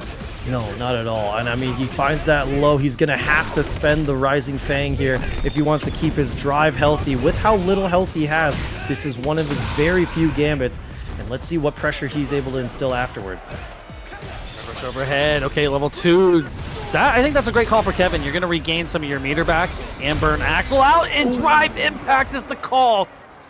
Very good read from Kevin, whether it was a response to the burn knuckle or anything else that Axel was going to throw out there. The drive impact ends up working, and now Duel Kevin is up 2-1 in this set. That stand fierce to start things out. Oh, yeah, man. They're swinging. There we go, man. The 7-framer. Too strong in Rashid's toolkit. You got to love the medium kick. Really like how Axel is like more than willing to just block things out as opposed to parry. He's never really worried about the parry, like only when it's confidently going to work. Drive impact, absolutely. Keep things optimal. Bring him over to the corner. Okay, Axel fighting back. Yeah, I think he's found something in the tempo of Kevin here, right? You know, now you're getting a little bit of the chase down, but the side swap, man. Rashid has access to so many good side swaps. My God, dude. And he still went for that rising tackle, but Kevin tried to contest there. Not sure what he thought was going to happen, but Axel trying to tie this up. For the frame trap, trade out. Yes, got the medium kick. Man, what recognition from Axel. I think he's dialed up right now. He's kind of figuring something out here. Yeah, Kevin immediately opting out of that throw loop. Nice, the light confirm here. Ooh, that was almost a crazy whiff punish. I thought that Kevin was going to like just spend jab right there, and he was looking for it with the whiff punish. I think you're 100% correct. Okay, let's see. He's just swinging there. No response from Kevin, but the overhead into the Rising Fang. This could have done more. I'm not sure this is going to kill. I actually don't think it is at all, but Axel... Am I wrong? Oh, okay. Never mind. He could breathe on him. Okay, he did a little bit more than breathe on him there, but Axel tying it up 2-2 against Duel Kevin. We got a set here, ladies and gentlemen. Seth, you got it. That was good. That was good. And don't patronize me, Joe. Okay, looking good, Axel. The opening is very, very good. Dual Kevin trying to position just a little bit away. You could tell that he's focusing really hard on the buttons, right? He's trying to position himself just outside of what Axel wants to press, maybe even within like drive rush checking range. But you can see there's like hesitance coming from Dual Kevin, and it's getting him caught in situations like that where he gets clipped by lows and things. Hesitation gets you killed in this game, that's for sure, man. And Axel just full proof of that right now. Like his game plan, he's putting into full use here. Yeah, we got Axel here at set point against Dual Kevin in our winners final, but Dual Kevin toning things up right now. No, the EX rising tackle to fight back. We're back into the mid screen. Things are looking a little bit slower. Oh, drive rush in. Oh, okay. Does connect here. Looking for the overhead again. Try to frame trap after it. There we go. What a crouching pierce to level 2. Ooh. Trying to bring him to the corner, yeah. He wanted to burn him out so bad. That was so smart of Axel to go for parry right there to regain some of that drive gauge. Yeah, perfect timing on that too. I'm telling you, Axel has very confident parries, and he's got him in the corner once again. Text that throw. How is he contesting the parry? But that throw is going to do a Dual Kevin. We are at final game, final round here in our winners final at TNS Street Fighter 6 110. And wow, Axel not biting on that jump too. That was great recognition from Kevin earlier to go for throw because he knew the parry was coming from Axel. Oh yeah, for sure. There we go, frame trap in between. Yeah, using the plus range to try to keep some pressure, but found an overhead instead. Okay, Axel turning it up a notch. Okay, Kevin respecting his pressure, swinging into the Yasara, trying to just put on some drive meter damage as much as possible. Look at that, Axel not biting once again, finds that light, confirms, spends the level 3 just to keep his drive bar healthy, get a significant life lead, and Dual Kevin sitting just above 1 bar. Not a lot that he can make happen off of 1 hit, so look at that, Axel really turning it up, dude. He has one more chance here. Kevin has to get it to where he gets 2 bars, and the drive impact, and Axel is going to move forward here. Kevin, you still got another chance to bring it through loser side, but man, Axel, man, playing a gem of a match there. That one make it through in the TNS brackets, like via TropicTrickster. Honestly, a character doesn't need to be objectively high tier. You just need a good pilot. TropicTrickster's been doing fantastically so far. I think that's well said. I 100% agree with that sentiment. You got it. But Paladin, hey, man, we brought the Ryu back out to play. Absolutely. I think he's possibly thinking that the Fireball game that he can play with this one is probably going to give him a lot of benefits in this matchup. But yeah, look at that. Staying very resolute, timing that wonderfully, but the perfect parry. Not going to go for a metal route. That's still fine, though. You want to do that off the counter hit jab. You got to take what you get. Oh my god, dude. Paladin just dishing out the damage here. Absolutely, man. Absolutely, Paladin. Very strong opening round, but we still got a long ways to go as TropicTrickster very good in the clutch as we've seen throughout the stream tonight. Sure. Oh, okay, in between. He's like, listen, Paladin's watched enough. He does not want to get command throw. No, absolutely not. There we go. Opting for that super to bust out of that pressure. Look at that. I mean, just the way that TropicTrickster is slowly advancing. Oh, but the big one off of the wall, the roll. That's when you get punish counter donkey kick. You get that property there. Yeah, it's so bad when he's able to convert from that level 1. Very nice. The fireball spacing has been pristine. Paladin taking game 1. Yeah, I mean, it looked like it was going TropicTrickster's way basically the entire time until he had like one very unfortunate whiff. But yeah, let's go. Both of these guys, like I said, still a long way to go. Paladin taking game 1 in this first of 3, and he's really trying to fight forward into the dual Kevin set. And we'll see how any of this goes. That would be crazy. I mean, either one of these guys going to play Kevin's going to be a great match. I'm about that. But like now, you just got to watch out for those donkey kicks, man. Ryu got such a great buff with those. Those really helped his toolkit immensely. Ooh, catching that light Hasho on the wake up, flashing the parry, ends up getting thrown, but still able to fight for his life here. Oh, great recognition to know that didn't cross up there, and to follow it up with a command throw. Get that metal on your side. Make the strike deadly. Ooh, baits out that DP, gonna get a big chunk of damage here. Going for the metal off of the strike. Let's see. Okay, look at that slow play right here, Paladin. Yeah. Looking for the whiff punish, but Trickster got it instead. Very nice, man. I'm telling you, dude. Manon's basically got that. She does something to your brain. You see that button come out, everything goes out the window. You just gotta fight back.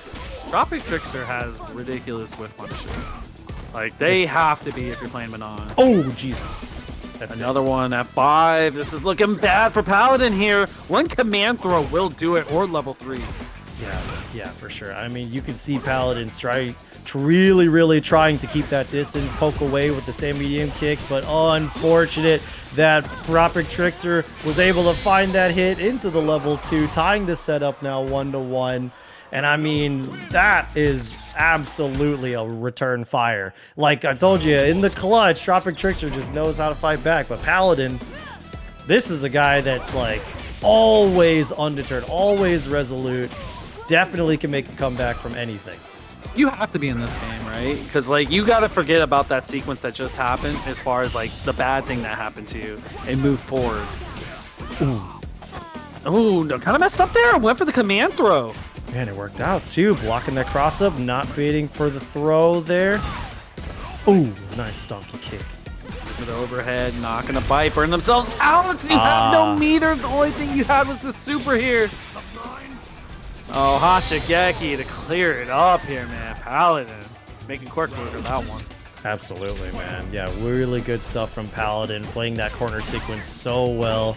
And it looks like TropicTrickster is really trying. Caught a stray hit there with that crouch medium kick, and we will definitely take it. 4 medals now on deck. What a backdash. Letting him a lot of pressure here. I mean, Paladin will rotate through his defensive options. He is someone who will backdash occasionally in throw range. Let's see who gets this hit. There it is, off of that stand medium kick, and he's going to go into the metal 4, level 3. Put on a big brick of damage, heal some drive gauge up. It's going to be net positive for him. It's a good call. It gives you a drive rush. Oh, 2+. We bet it all right there. Stand jab into the command throw F5. Here we go, man. Dude, what a set from both of these players so far. I know, man. Both of these guys are swinging, but both of these guys are also being very respectful of that pressure. Yo, Strider, thank you so much for the raid. Hope you guys are enjoying the stream so far, and especially where you're coming from. You are catching the loser semifinal of TropicTrickster versus Paladin. TropicTrickster now escaping the corner. Oh, Hashigeki getting blown up here. Got the Oki situation backing off, man. Oh, backing off indeed. The backdash allowing Paladin escape that corner. But wow, what a really crazy escape with that cross up too for TropicTrickster to just keep that position. Damn, I'm trying to keep up. Yeah, I think both of them had a pretty crazy sequence to get out of the corner themselves or out of the command throw with. Yeah, this is a very, very dangerous spot now for TropicTrickster. He's basically at 1 fireball away from death. Paladin has to stay resolute, catches that jump in, the DP. Paladin now up 2-1 in the set. I feel that. Shouts to Cool Joe coming through. Appreciate you. 2 months. Hope you're enjoying some Street Fighter. Dude, that's the thing though, is like they're back and forth, and like you can kind of tell Paladin is like willing to backdash out of command throw range, right? So maybe strike might be the call here for them here. Yeah, I mean, he's definitely like making the hard reads on those command grabs, so it could be that it's a lot more strike favored. It could be that Tropic needs to just like be a little bit more proactive in trying to bait out those defensive options. We'll see here, going for the plus frames into the throw. Now that was the better part though, Seth. We put a normal on him, meaty, and then went for the command throw. So you got both, best of both worlds right there. Ooh, and I can't believe he was still able to block that level 1. Paladin sitting very pretty at set point over TropicTrickster. Can TropicTrickster fight back with a DP like that? It's looking pretty good. Dan Jab got the level 1 though. Good life lead here for Trickster. Not too much, but I mean enough for you to take a risk at some point, right? You're trying to get that medal. Yeah, I mean, look at these. Now TropicTrickster is finding the distance that he wants to be in, backing up too, making a very good read on that jump. And here we go, the punish counter pirouette. Tried to go for something else there, caught with the counter hit. I wonder if it was going to be another command grab. A Paladin has Trickster's back to the wall. They're okay here as long as they don't do a button that's super committal, you know, just like that or the special move. Oh, we could see, yeah, that level 1 just for that side switch there. He's going to want to play very safe, but unfortunate that he got counter hit into the CA. And ladies and gentlemen, you know what it is. Ryu with the CA off of a big start like that. That is absolutely dead. And Paladin moves forward to face off against Dual Kevin in the losers final. Big round of applause for TropicTrickster getting the Manon in 4th place in this week's Street Fighter 6 TNS bracket. Exactly, we got to remember how Dual Kevin got to the losers in the first place, right? From that pressure from Axel. It's exactly that, right? Like, hey, you're catching you walking back. I'm putting out that crouch medium kick. I'm always going to be very diligent with the way that I parry your pressure, you know? I'm not going to fall for any antics. He's always being resolute, and Dual Kevin is possibly having some rough times adjusting when it comes to very strong fundamental play. The thing is, though, is Kevin is very aggressive by nature, right? Being the Marvel player and all that, and playing Street Fighter, he transitioned so well to the game. But he's gonna find a way to frustrate you. You see, Paladin may have thought he got a read on something, or that's just a plain error on his side. Yeah. But Kevin's gonna try and frustrate you. That's what he does best. You do be frustrating, man, and look at that, already locking Paladin back down in that corner. Doesn't even need that level 2. He's got his Yasar of his own, man. It's in the form of buttons, tornado shots coming out. There it is, the EX, fully charged that, and yeah, you're forced to spend that drive first, so you want to build any sort of distance. But those perfect pairs from Kevin were kind of mad. Oh, all day, got the burnout. You know, you're burnout. Me too. Shit, let's go. You do got the level 2. Level 1 can go through it and negate it, so you do this early just to try and get the chip. I mean, I don't even know how you escape that situation. It looked like Paladin was trying to either jump out or maybe even buffer a level 1, but Dual Kevin taking the first blood in the set. If you have Denshin charged, oh my god, he thought he was going forward! I mean, that's like next level thinking ahead, right? Oh, the perfect parry? He's gonna try to take his turn back. Paladin taking a big gamble with that one. Gotta respect it, but Dual Kevin taking a mile off of that. Oh, you can't be whipping those. See, I'm a fan of the offensive drive reversal, especially when you have him so close to the corner like that. Counter hit, that's all you're going to get off that. 100%. There we go. Keeping it patient. Yeah, he's looking for that donkey kick. I like the reel back, you know? Kind of catch him off guard. Caught with that low forward though, and he's going to be trying to keep opening up Dual Kevin. There it is once again with the light Hashogeki, another time with the throw. Tried to go for the loop, but Dual Kevin reading it properly that time. But the level 1! Yo, that was clean. Very nice. And I mean, he had the bandwidth to do so. So Dual Kevin's got to be very antsy about how very wary about how he approaches behind the OD tornado shot. Man, Paladin had that OD Hadoken like literally primed up. As soon as he saw drive starting to go, right? Immediately let it rip. There you go. Plus situation. Oh, backdash out. Yeah, I mean, we're seeing Paladin use that as a defensive option working spades too. So Dual Kevin's going to have to be worrying about chasing that down, you think? He's looking for chip here. Just trying to get the drive gauge. Drive reversal the last second. Why not? I mean, on your terms. Create some space. Oh, I like that solar plexus option too, just to make Dual Kevin have to block that if he didn't want to move forward and commit to an aggressive option. And look at that, Paladin is staying really strong. He's still holding his own. Thrown into the corner, basically didn't lose anything from that burnout. I mean, honestly, that's not all that bad, right? You did not lose that much damage here. You're able to get back out of it. And Kevin still keeping the corner pressure. Yeah, there we go. Button into Yasar, trying to work down that drive bar yet again, but the drive reversal once again coming out from Paladin, and he played this burnout sequence very, very well the last time. Let's see if it can happen again as Dual Kevin finds this hit, and he is looking mad strong, but the crowd short. That could have been CA. And on honesty, it probably should have been CA, as this is a very dangerous place to be in. Oh, wow, the recovery. To the back off there. Oh! Punish from Kevin!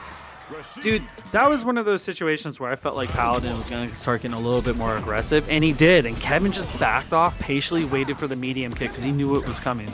Yeah, man. I mean, like, Dual Kevin kind of always staying ahead there, too. I mean, both of these guys seemed like they were just very much trying to one-up the other's game plan. Big punish coming in from Paladin as an uncharacteristic rip from Dual Kevin.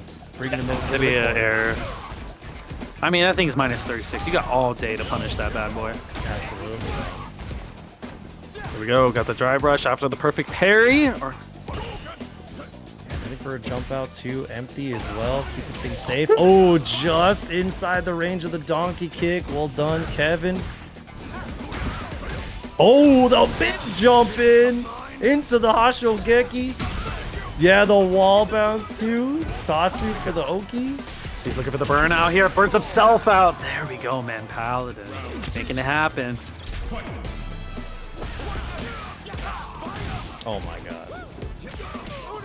Whew, got the low, got the counter hit as well. Yeah, now we're gonna put him in the mix here. High-low setup. Oh, the EXDP getting baited, and I mean, Dual Kevin doesn't need to spend any lick of super, as he's got such a dominating life lead right now. And look at that, you can see him trying to wait for that whip punish, and he's gonna find something with the perfect parry there off the OD tornado shot. Dual Kevin really trying to take a commanding lead in this set. That was sick, man. And that was like the same thing that Paladin did to Kevin earlier with the OD Hado. He did the same thing with the whirlwind shot, man. Like, dialed up here. This trying to, oh, the backdash once again, but Kevin standing resolute, letting the Yasar rip. Keeping the plus frames. There we go. We're gonna send it here. Going for the throw. That's a great job. Take a little bit of damage though, but now you got throw loops territory. Look at the back off. As you should, man. And honestly, if you're sitting pretty healthy in the Yasar defensive situation against the wall, you just take your 2 prescribed throws, call it a day, call you in the morning. He's not worried about it because Kevin's about to get another level 2, right? Like, you have level 3, you got the level 2, you're going to get a shot at it again. It does not matter here, man. Kevin able to take that game. Yeah, bringing it up to game 3. Kevin up 2 points now, trying to get that rematch against Axel coming in down from the loser's side. Kevin with a very, very strong showing right now. And I mean, Paladin has been playing defensively, playing these situations very well, but I'm surprised. He is staying on the Ryu. We're not seeing a character swap against the Rashid. So he's fully confident, fully firm in his beliefs here. I feel like Ryu matches up pretty well against Rashid. Like, there's a reason for that. I mean, Paladin definitely knows best. I agree. I think that he's definitely on something here, but I mean, Dual Kevin is really just dismantling any strategies here. OD Shore, you can be able to escape, but the perfect parry. These guys are just swinging back and forth, man. Safe jump setup right there. Trying to bait the DP in between, though. Where are you going? Back in the corner here from Kevin. Ooh, but the jab out, too, and the solar plexus to make sure that he locked down. Caught that drive rush, though. This is going to be some big damage into basically one more guess. Oh, maybe one more throw will do it here. You could drive impact, but you gotta be careful of the super. Oh, seals the deal. I mean, he really tried. He really tried the solar plexus to catch that. It would have been meaty, but unfortunately, Dual Kevin was able to catch that, and now he is at set point, trying to fight back with that OD mixer and really take that commanding victory. The light mixer. Now you got the corner here. Defensive option from Paladin, man, showing the jab. Okay, going for the ulti-ear to force that burnout and be able to put on a lot of pressure, but Paladin plays that burnout pressure really, really well, especially in the corner there, so let's see how he's able to hold this out. I like the throw reset between. Drive impact is the mark. Here we go, Kevin. Dude, that was insane, man. Like, Paladin's usually really good at having some of those supers dialed up here, but Kevin, bro, just let it rip. Yeah, I want to see the Terry, bro. I mean, hey, Axel did a great job with the Terry last time him and Kevin played. Definitely did, but let's see if Kevin found all that time, biding his time to fight back. Let's see if he's got the answers this time, because Axel, man, he's just really undeterred at any of the pressure. Handshake, handshake, shake it off. Yeah. Okay, anyway. Axel on the... Not yet, not quite yet. Shake it off, making sure it's dude. good before we start. Yeah. There we go. We look like we're back in it. Yeah, just the nature of the online environment. It's all good. Sometimes, you know, it can be raining pretty hard. Who knows? But... Yeah, no, you're definitely right. You're 100% there. But I mean, Kevin has been kind of insane with the whiff punish on the roundhouse, man, tonight. Making very good use of that tool. Ooh, nice approaching, catching, and seizing the opportunity from that parry to go get that burnout. And I mean, look at this, bro. Where's the gap? In all honesty, is Kevin going to be buffering that level 1 anyway? No, he's just going to find the very clean hit, fight his way out of that corner, and heal his drive bar very organically. Almost enough for the level 2 right here. Oh! Okay, on the +1 situation, we still let it rip, and Kevin patiently waiting there. I think we're going the distance tonight, Southpaw. I honestly think Kevin might get that reset going. He's playing a lot more confident now.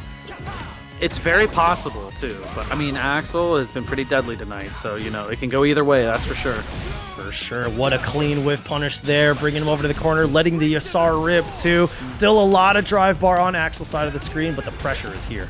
Got the overhead available. No, gonna send it right there. Okay, the parry's a great call, so you get some of that drive meter back. That target combo from the low forward there. Oh, trying to bait something there. I like the stop short. There we go, roundhouse again. Oh, too close. That's -5. You got to be careful with it. That was a great call out from Axel using the 5-framer. They know when it's too close. Yeah. Look at that, going for that quick burn. Really applying that pressure, but man, Axel's counter hit capitalization has been so good. Basically, this entire bracket, and we're seeing it yet again. We are now fully tied up. Axel, duel Kevin. Still anyone's set. Oh, for sure. Look at the whiffs right there. Look for the big buttons. Found the medium kick. Okay, now you got some Oki. Set up the Yasar. Gotta push them out so they don't parry. There we go. Yeah. Okay, there it is. Baited that throw. You did not take that throw, and Axel's taking a huge grip of damage. Even though Kevin spent all of his meter to do so, Axel still has a very dangerous CA now on the other bottom of the screen. Trying to go for another overhead. It's insane. I mean, Axel went for like 4 straight frame traps in between that sequence. Trying to find that clean hit there. Oh my god! No Rising Fang just yet. He wants full capitalization. You listen, man. I know that's like your kind of energy, Southpaw, but what the hell, dude? Oh, I don't know, man. Maybe that was an error. That had to be an error there. No, don't give him that, bro. You know that's exactly what he wanted, and Kevin was like, sure, I'll take that, brother. Yeah. Maybe. Frame traps, drive impact. No, we're going to go with the light right here. Okay, good party starter. Now Axel, a little bit of momentum on their side. We're looking good. We're in control again. Yeah, we're in control again. That was the gambit, okay? He's setting it up for him to use it in final round of game 10, bro. And it's going to win him the tournament. I can see the future, okay? Are you saying that's for data? Seth? Yeah, it's 100% for data? data. He threw game 1, just be able to win game 10, okay? But here we go, duel Kevin, feeling really good. Kevin's a very dangerous opponent. You do not want to give him any more than he can get, right? Like, as soon as he gets a game, like, he's gonna run, and he's gonna take another one. Never mind, Axel said, nah, I had enough of that shit. Yeah, absolutely, as he should. Axel, feeling very confident, has Kevin once again back to the wall, but Kevin fights his way out very, very well in these situations. Opting for strike that time. Nice going for that OD quick burn, but Kevin blocking it out. He's got the Yasar, and he's just trying to find a good way to put it. The Buster Wolf coming out. Just enough charge to beat the projectile out right there. Another stand fierce, okay. For the frame trap again with the medium punch. Finds the kick, man. Axel's done so good anytime that Kevin wants to walk out of his pressure. And crouching medium kick is definitely the call there. Possibly even walk into the pressure too, right? It's like the crouch medium kick has been working out for him at so many different distances and so many different situations, offensive and defensive. So Kevin, taking the fierce, that could have been disastrous for him, but no, we're still good. Kevin takes that side switch, and we're going to see that level 2 be in there. Oh, I want to see him slide on him, bro. He hasn't shown slide yet. Empty jump. Okay, you got a time to send it. Ooh, not quite. You know that wasn't true. What a normal from Axel. Trying to go for that overhead, though, and try to catch him walking back, too. Axel playing very close to the chest here with his buttons. Trying to just make sure he finds the one that counts. Again, trying to use the plus frames right there. Drive impact. Yeah. Oh, man. One too many Cyclones. Quick burn, going into the level 3, not gonna kill, it's just outside, but he is still in such a good spot as Kevin is not gonna build level 2 in this sequence unless he's got some real magic fingers here. There we go. Whip punish burnt him out. Okay, we could build the level 2 here, and it's done. Oh, this is dangerous. This is so bad. I mean, that's basically checkpoint here. He tries to jump out of it, but that is exactly where Kevin wants you to be. And he's just going to hit that meaty duel. Kevin now taking the lead in the set 2-0. Well, we're still got a lot of ways to go for duel Kevin. He's got to reset this bracket if he wants to take an actual lead. He sent you SAR immediately, bro. Like, as soon as it was casted, it was gone. Yeah, here we go. That OD rising tackle once again getting baited. Kevin is such a hugely good spot. Oh my god. He can see the future, man. How does he know? Back to back? He's crazy. He's just, I'll bet he's on stream just like, man, this Axel guy plays like a nut, dude. I can't believe I lost the first of 3 with him, but this first of 6 is about to be saucy. Nah, he respects him, that's for sure, man. He was able to take that set off him, but Kevin just doesn't forget, you know what I mean? He remembers. Yeah, he's the elephant, man. Okay, man, here we go. Got a lot of momentum on their side. Punish counter throw. Ooh, that is massive. Into the power geyser. Not going to go for the extension there. Oh, but shit. Look at that. And that is still going to be a lot of damage. Not quite dead yet. You got to get the level 2. Oh, my God. He tried to chase it down with the burn knuckle, but the jump back roundhouse gives Kevin the reset here at TNS Street Fighter 6, number 110. Ladies and gentlemen, he is committed to the Terry. Obviously, dual Kevin is staying on that Rashid, but we have a crazy set. A reset, if I may say. And you can't even blame Axel for like going in with the burn knuckle, because as soon as Kevin gets any space, level 2, it's game over, right? So he had to stay on him like that the whole time. He had to, man. He absolutely had to. What a jump in already, dude. Kevin is just in the groove. He's got the Lakers colors on there, but no, man, they're not gonna save you now, brother. He said, LeBron, we need you. Terry, we need you on the Lakers. You play power forward. LeBron James. Terry, we need you for the Lakers. Still trying to build that level 2, but the full send getting up to the other side. But I mean, he doesn't even need it. Trying to full send that. Yo, shout outs to the Arkney intro for the sub. Thank you so much. You're about to catch possibly either one of these guys win tonight's bracket as we are here in grand finals. Very nice with punish to open things up right here. Oh, that was beautifully done there from Axel. Now you got the punish counter throw. And again, another one here. I was going to say, there's no way he takes 3. Very well could have. What the perfect parry. Dog, I mean, he could if he really wanted to. Oh my God. What a meaty setup. The meaty. He cracked the back of the neck, dude. That was the spine breaker right there. Wasn't even on the dome, dude. Marth, you said it right. He didn't even get his head off the ground, man. Perfect parry yet again, Axel. These are the championship colors right here, man. Axel, I got something to prove right now. Job ain't done. Job ain't done, man. Getting that counter hit, stand medium kick, but nothing there. But he's just trying to focus on keeping Kevin in the corner, but the back throw is going to change things up.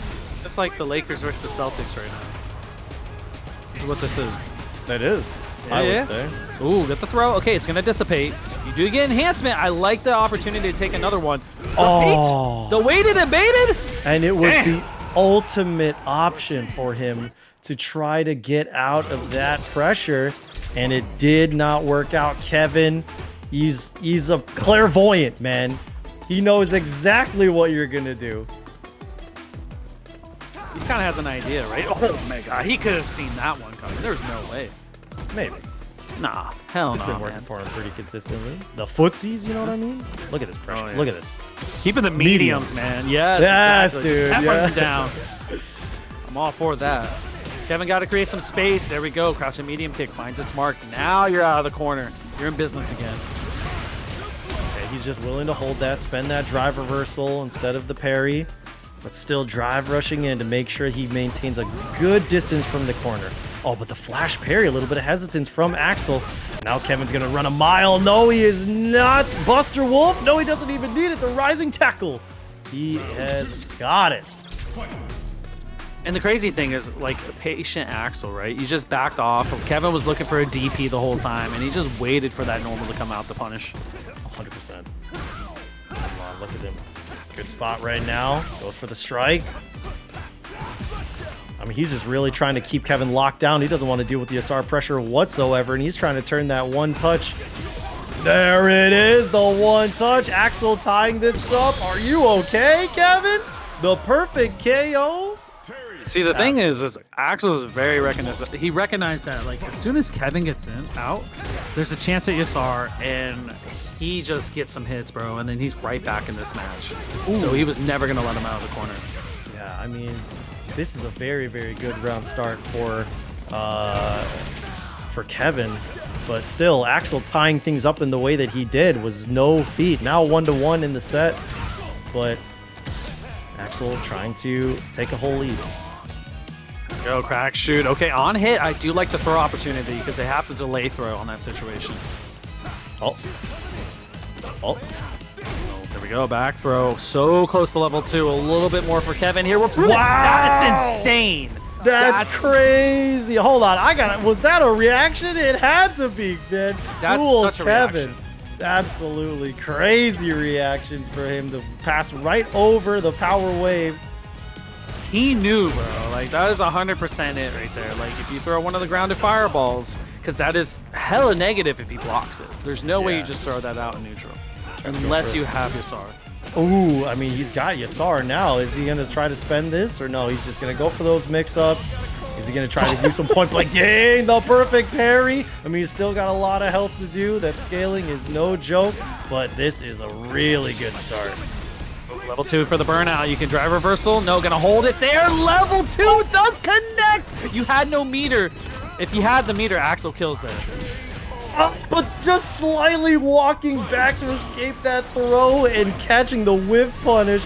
Axel perfectly tying this up against Dual Kevin. As Dual Kevin looked like he was really ready to take that there. I can't believe he played that sequence as well as he did. But look at this. Dual Kevin very characteristically sniping out that drive bar. But what a strike back from Axel.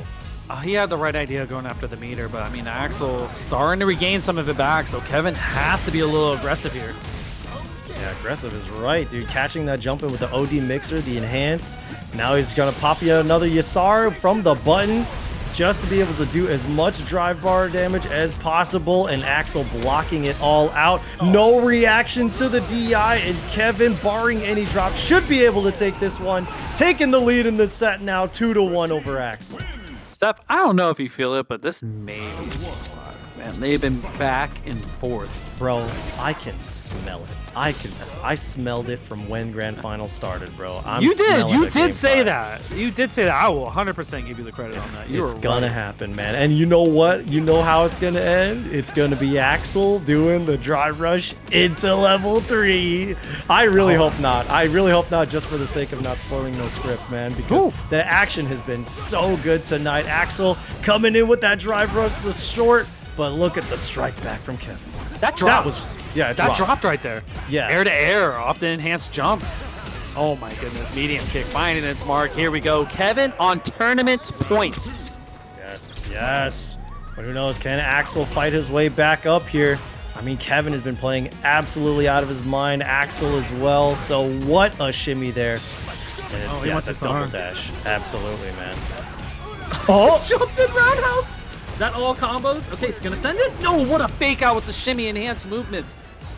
Tried to go for another shimmy there too. Dual Kevin is in such a good spot trying to find that whiff punish. Axel fighting back, trying really hard to escape this corner. But look at that. Axel is basically one more touch. The DI comes out. He's not quite there, but the counter hit DI is gonna do it for Dual Kevin. And he is your TNS Street Fighter 6 number 110 champion. Dual Kevin cementing that victory right before he leaves for EWC. Crazy work, and congratulations to him and to Axel for making second place, and everybody in the top 8 so far. Southpaw, what a sick top 8. What a sick bracket today, man.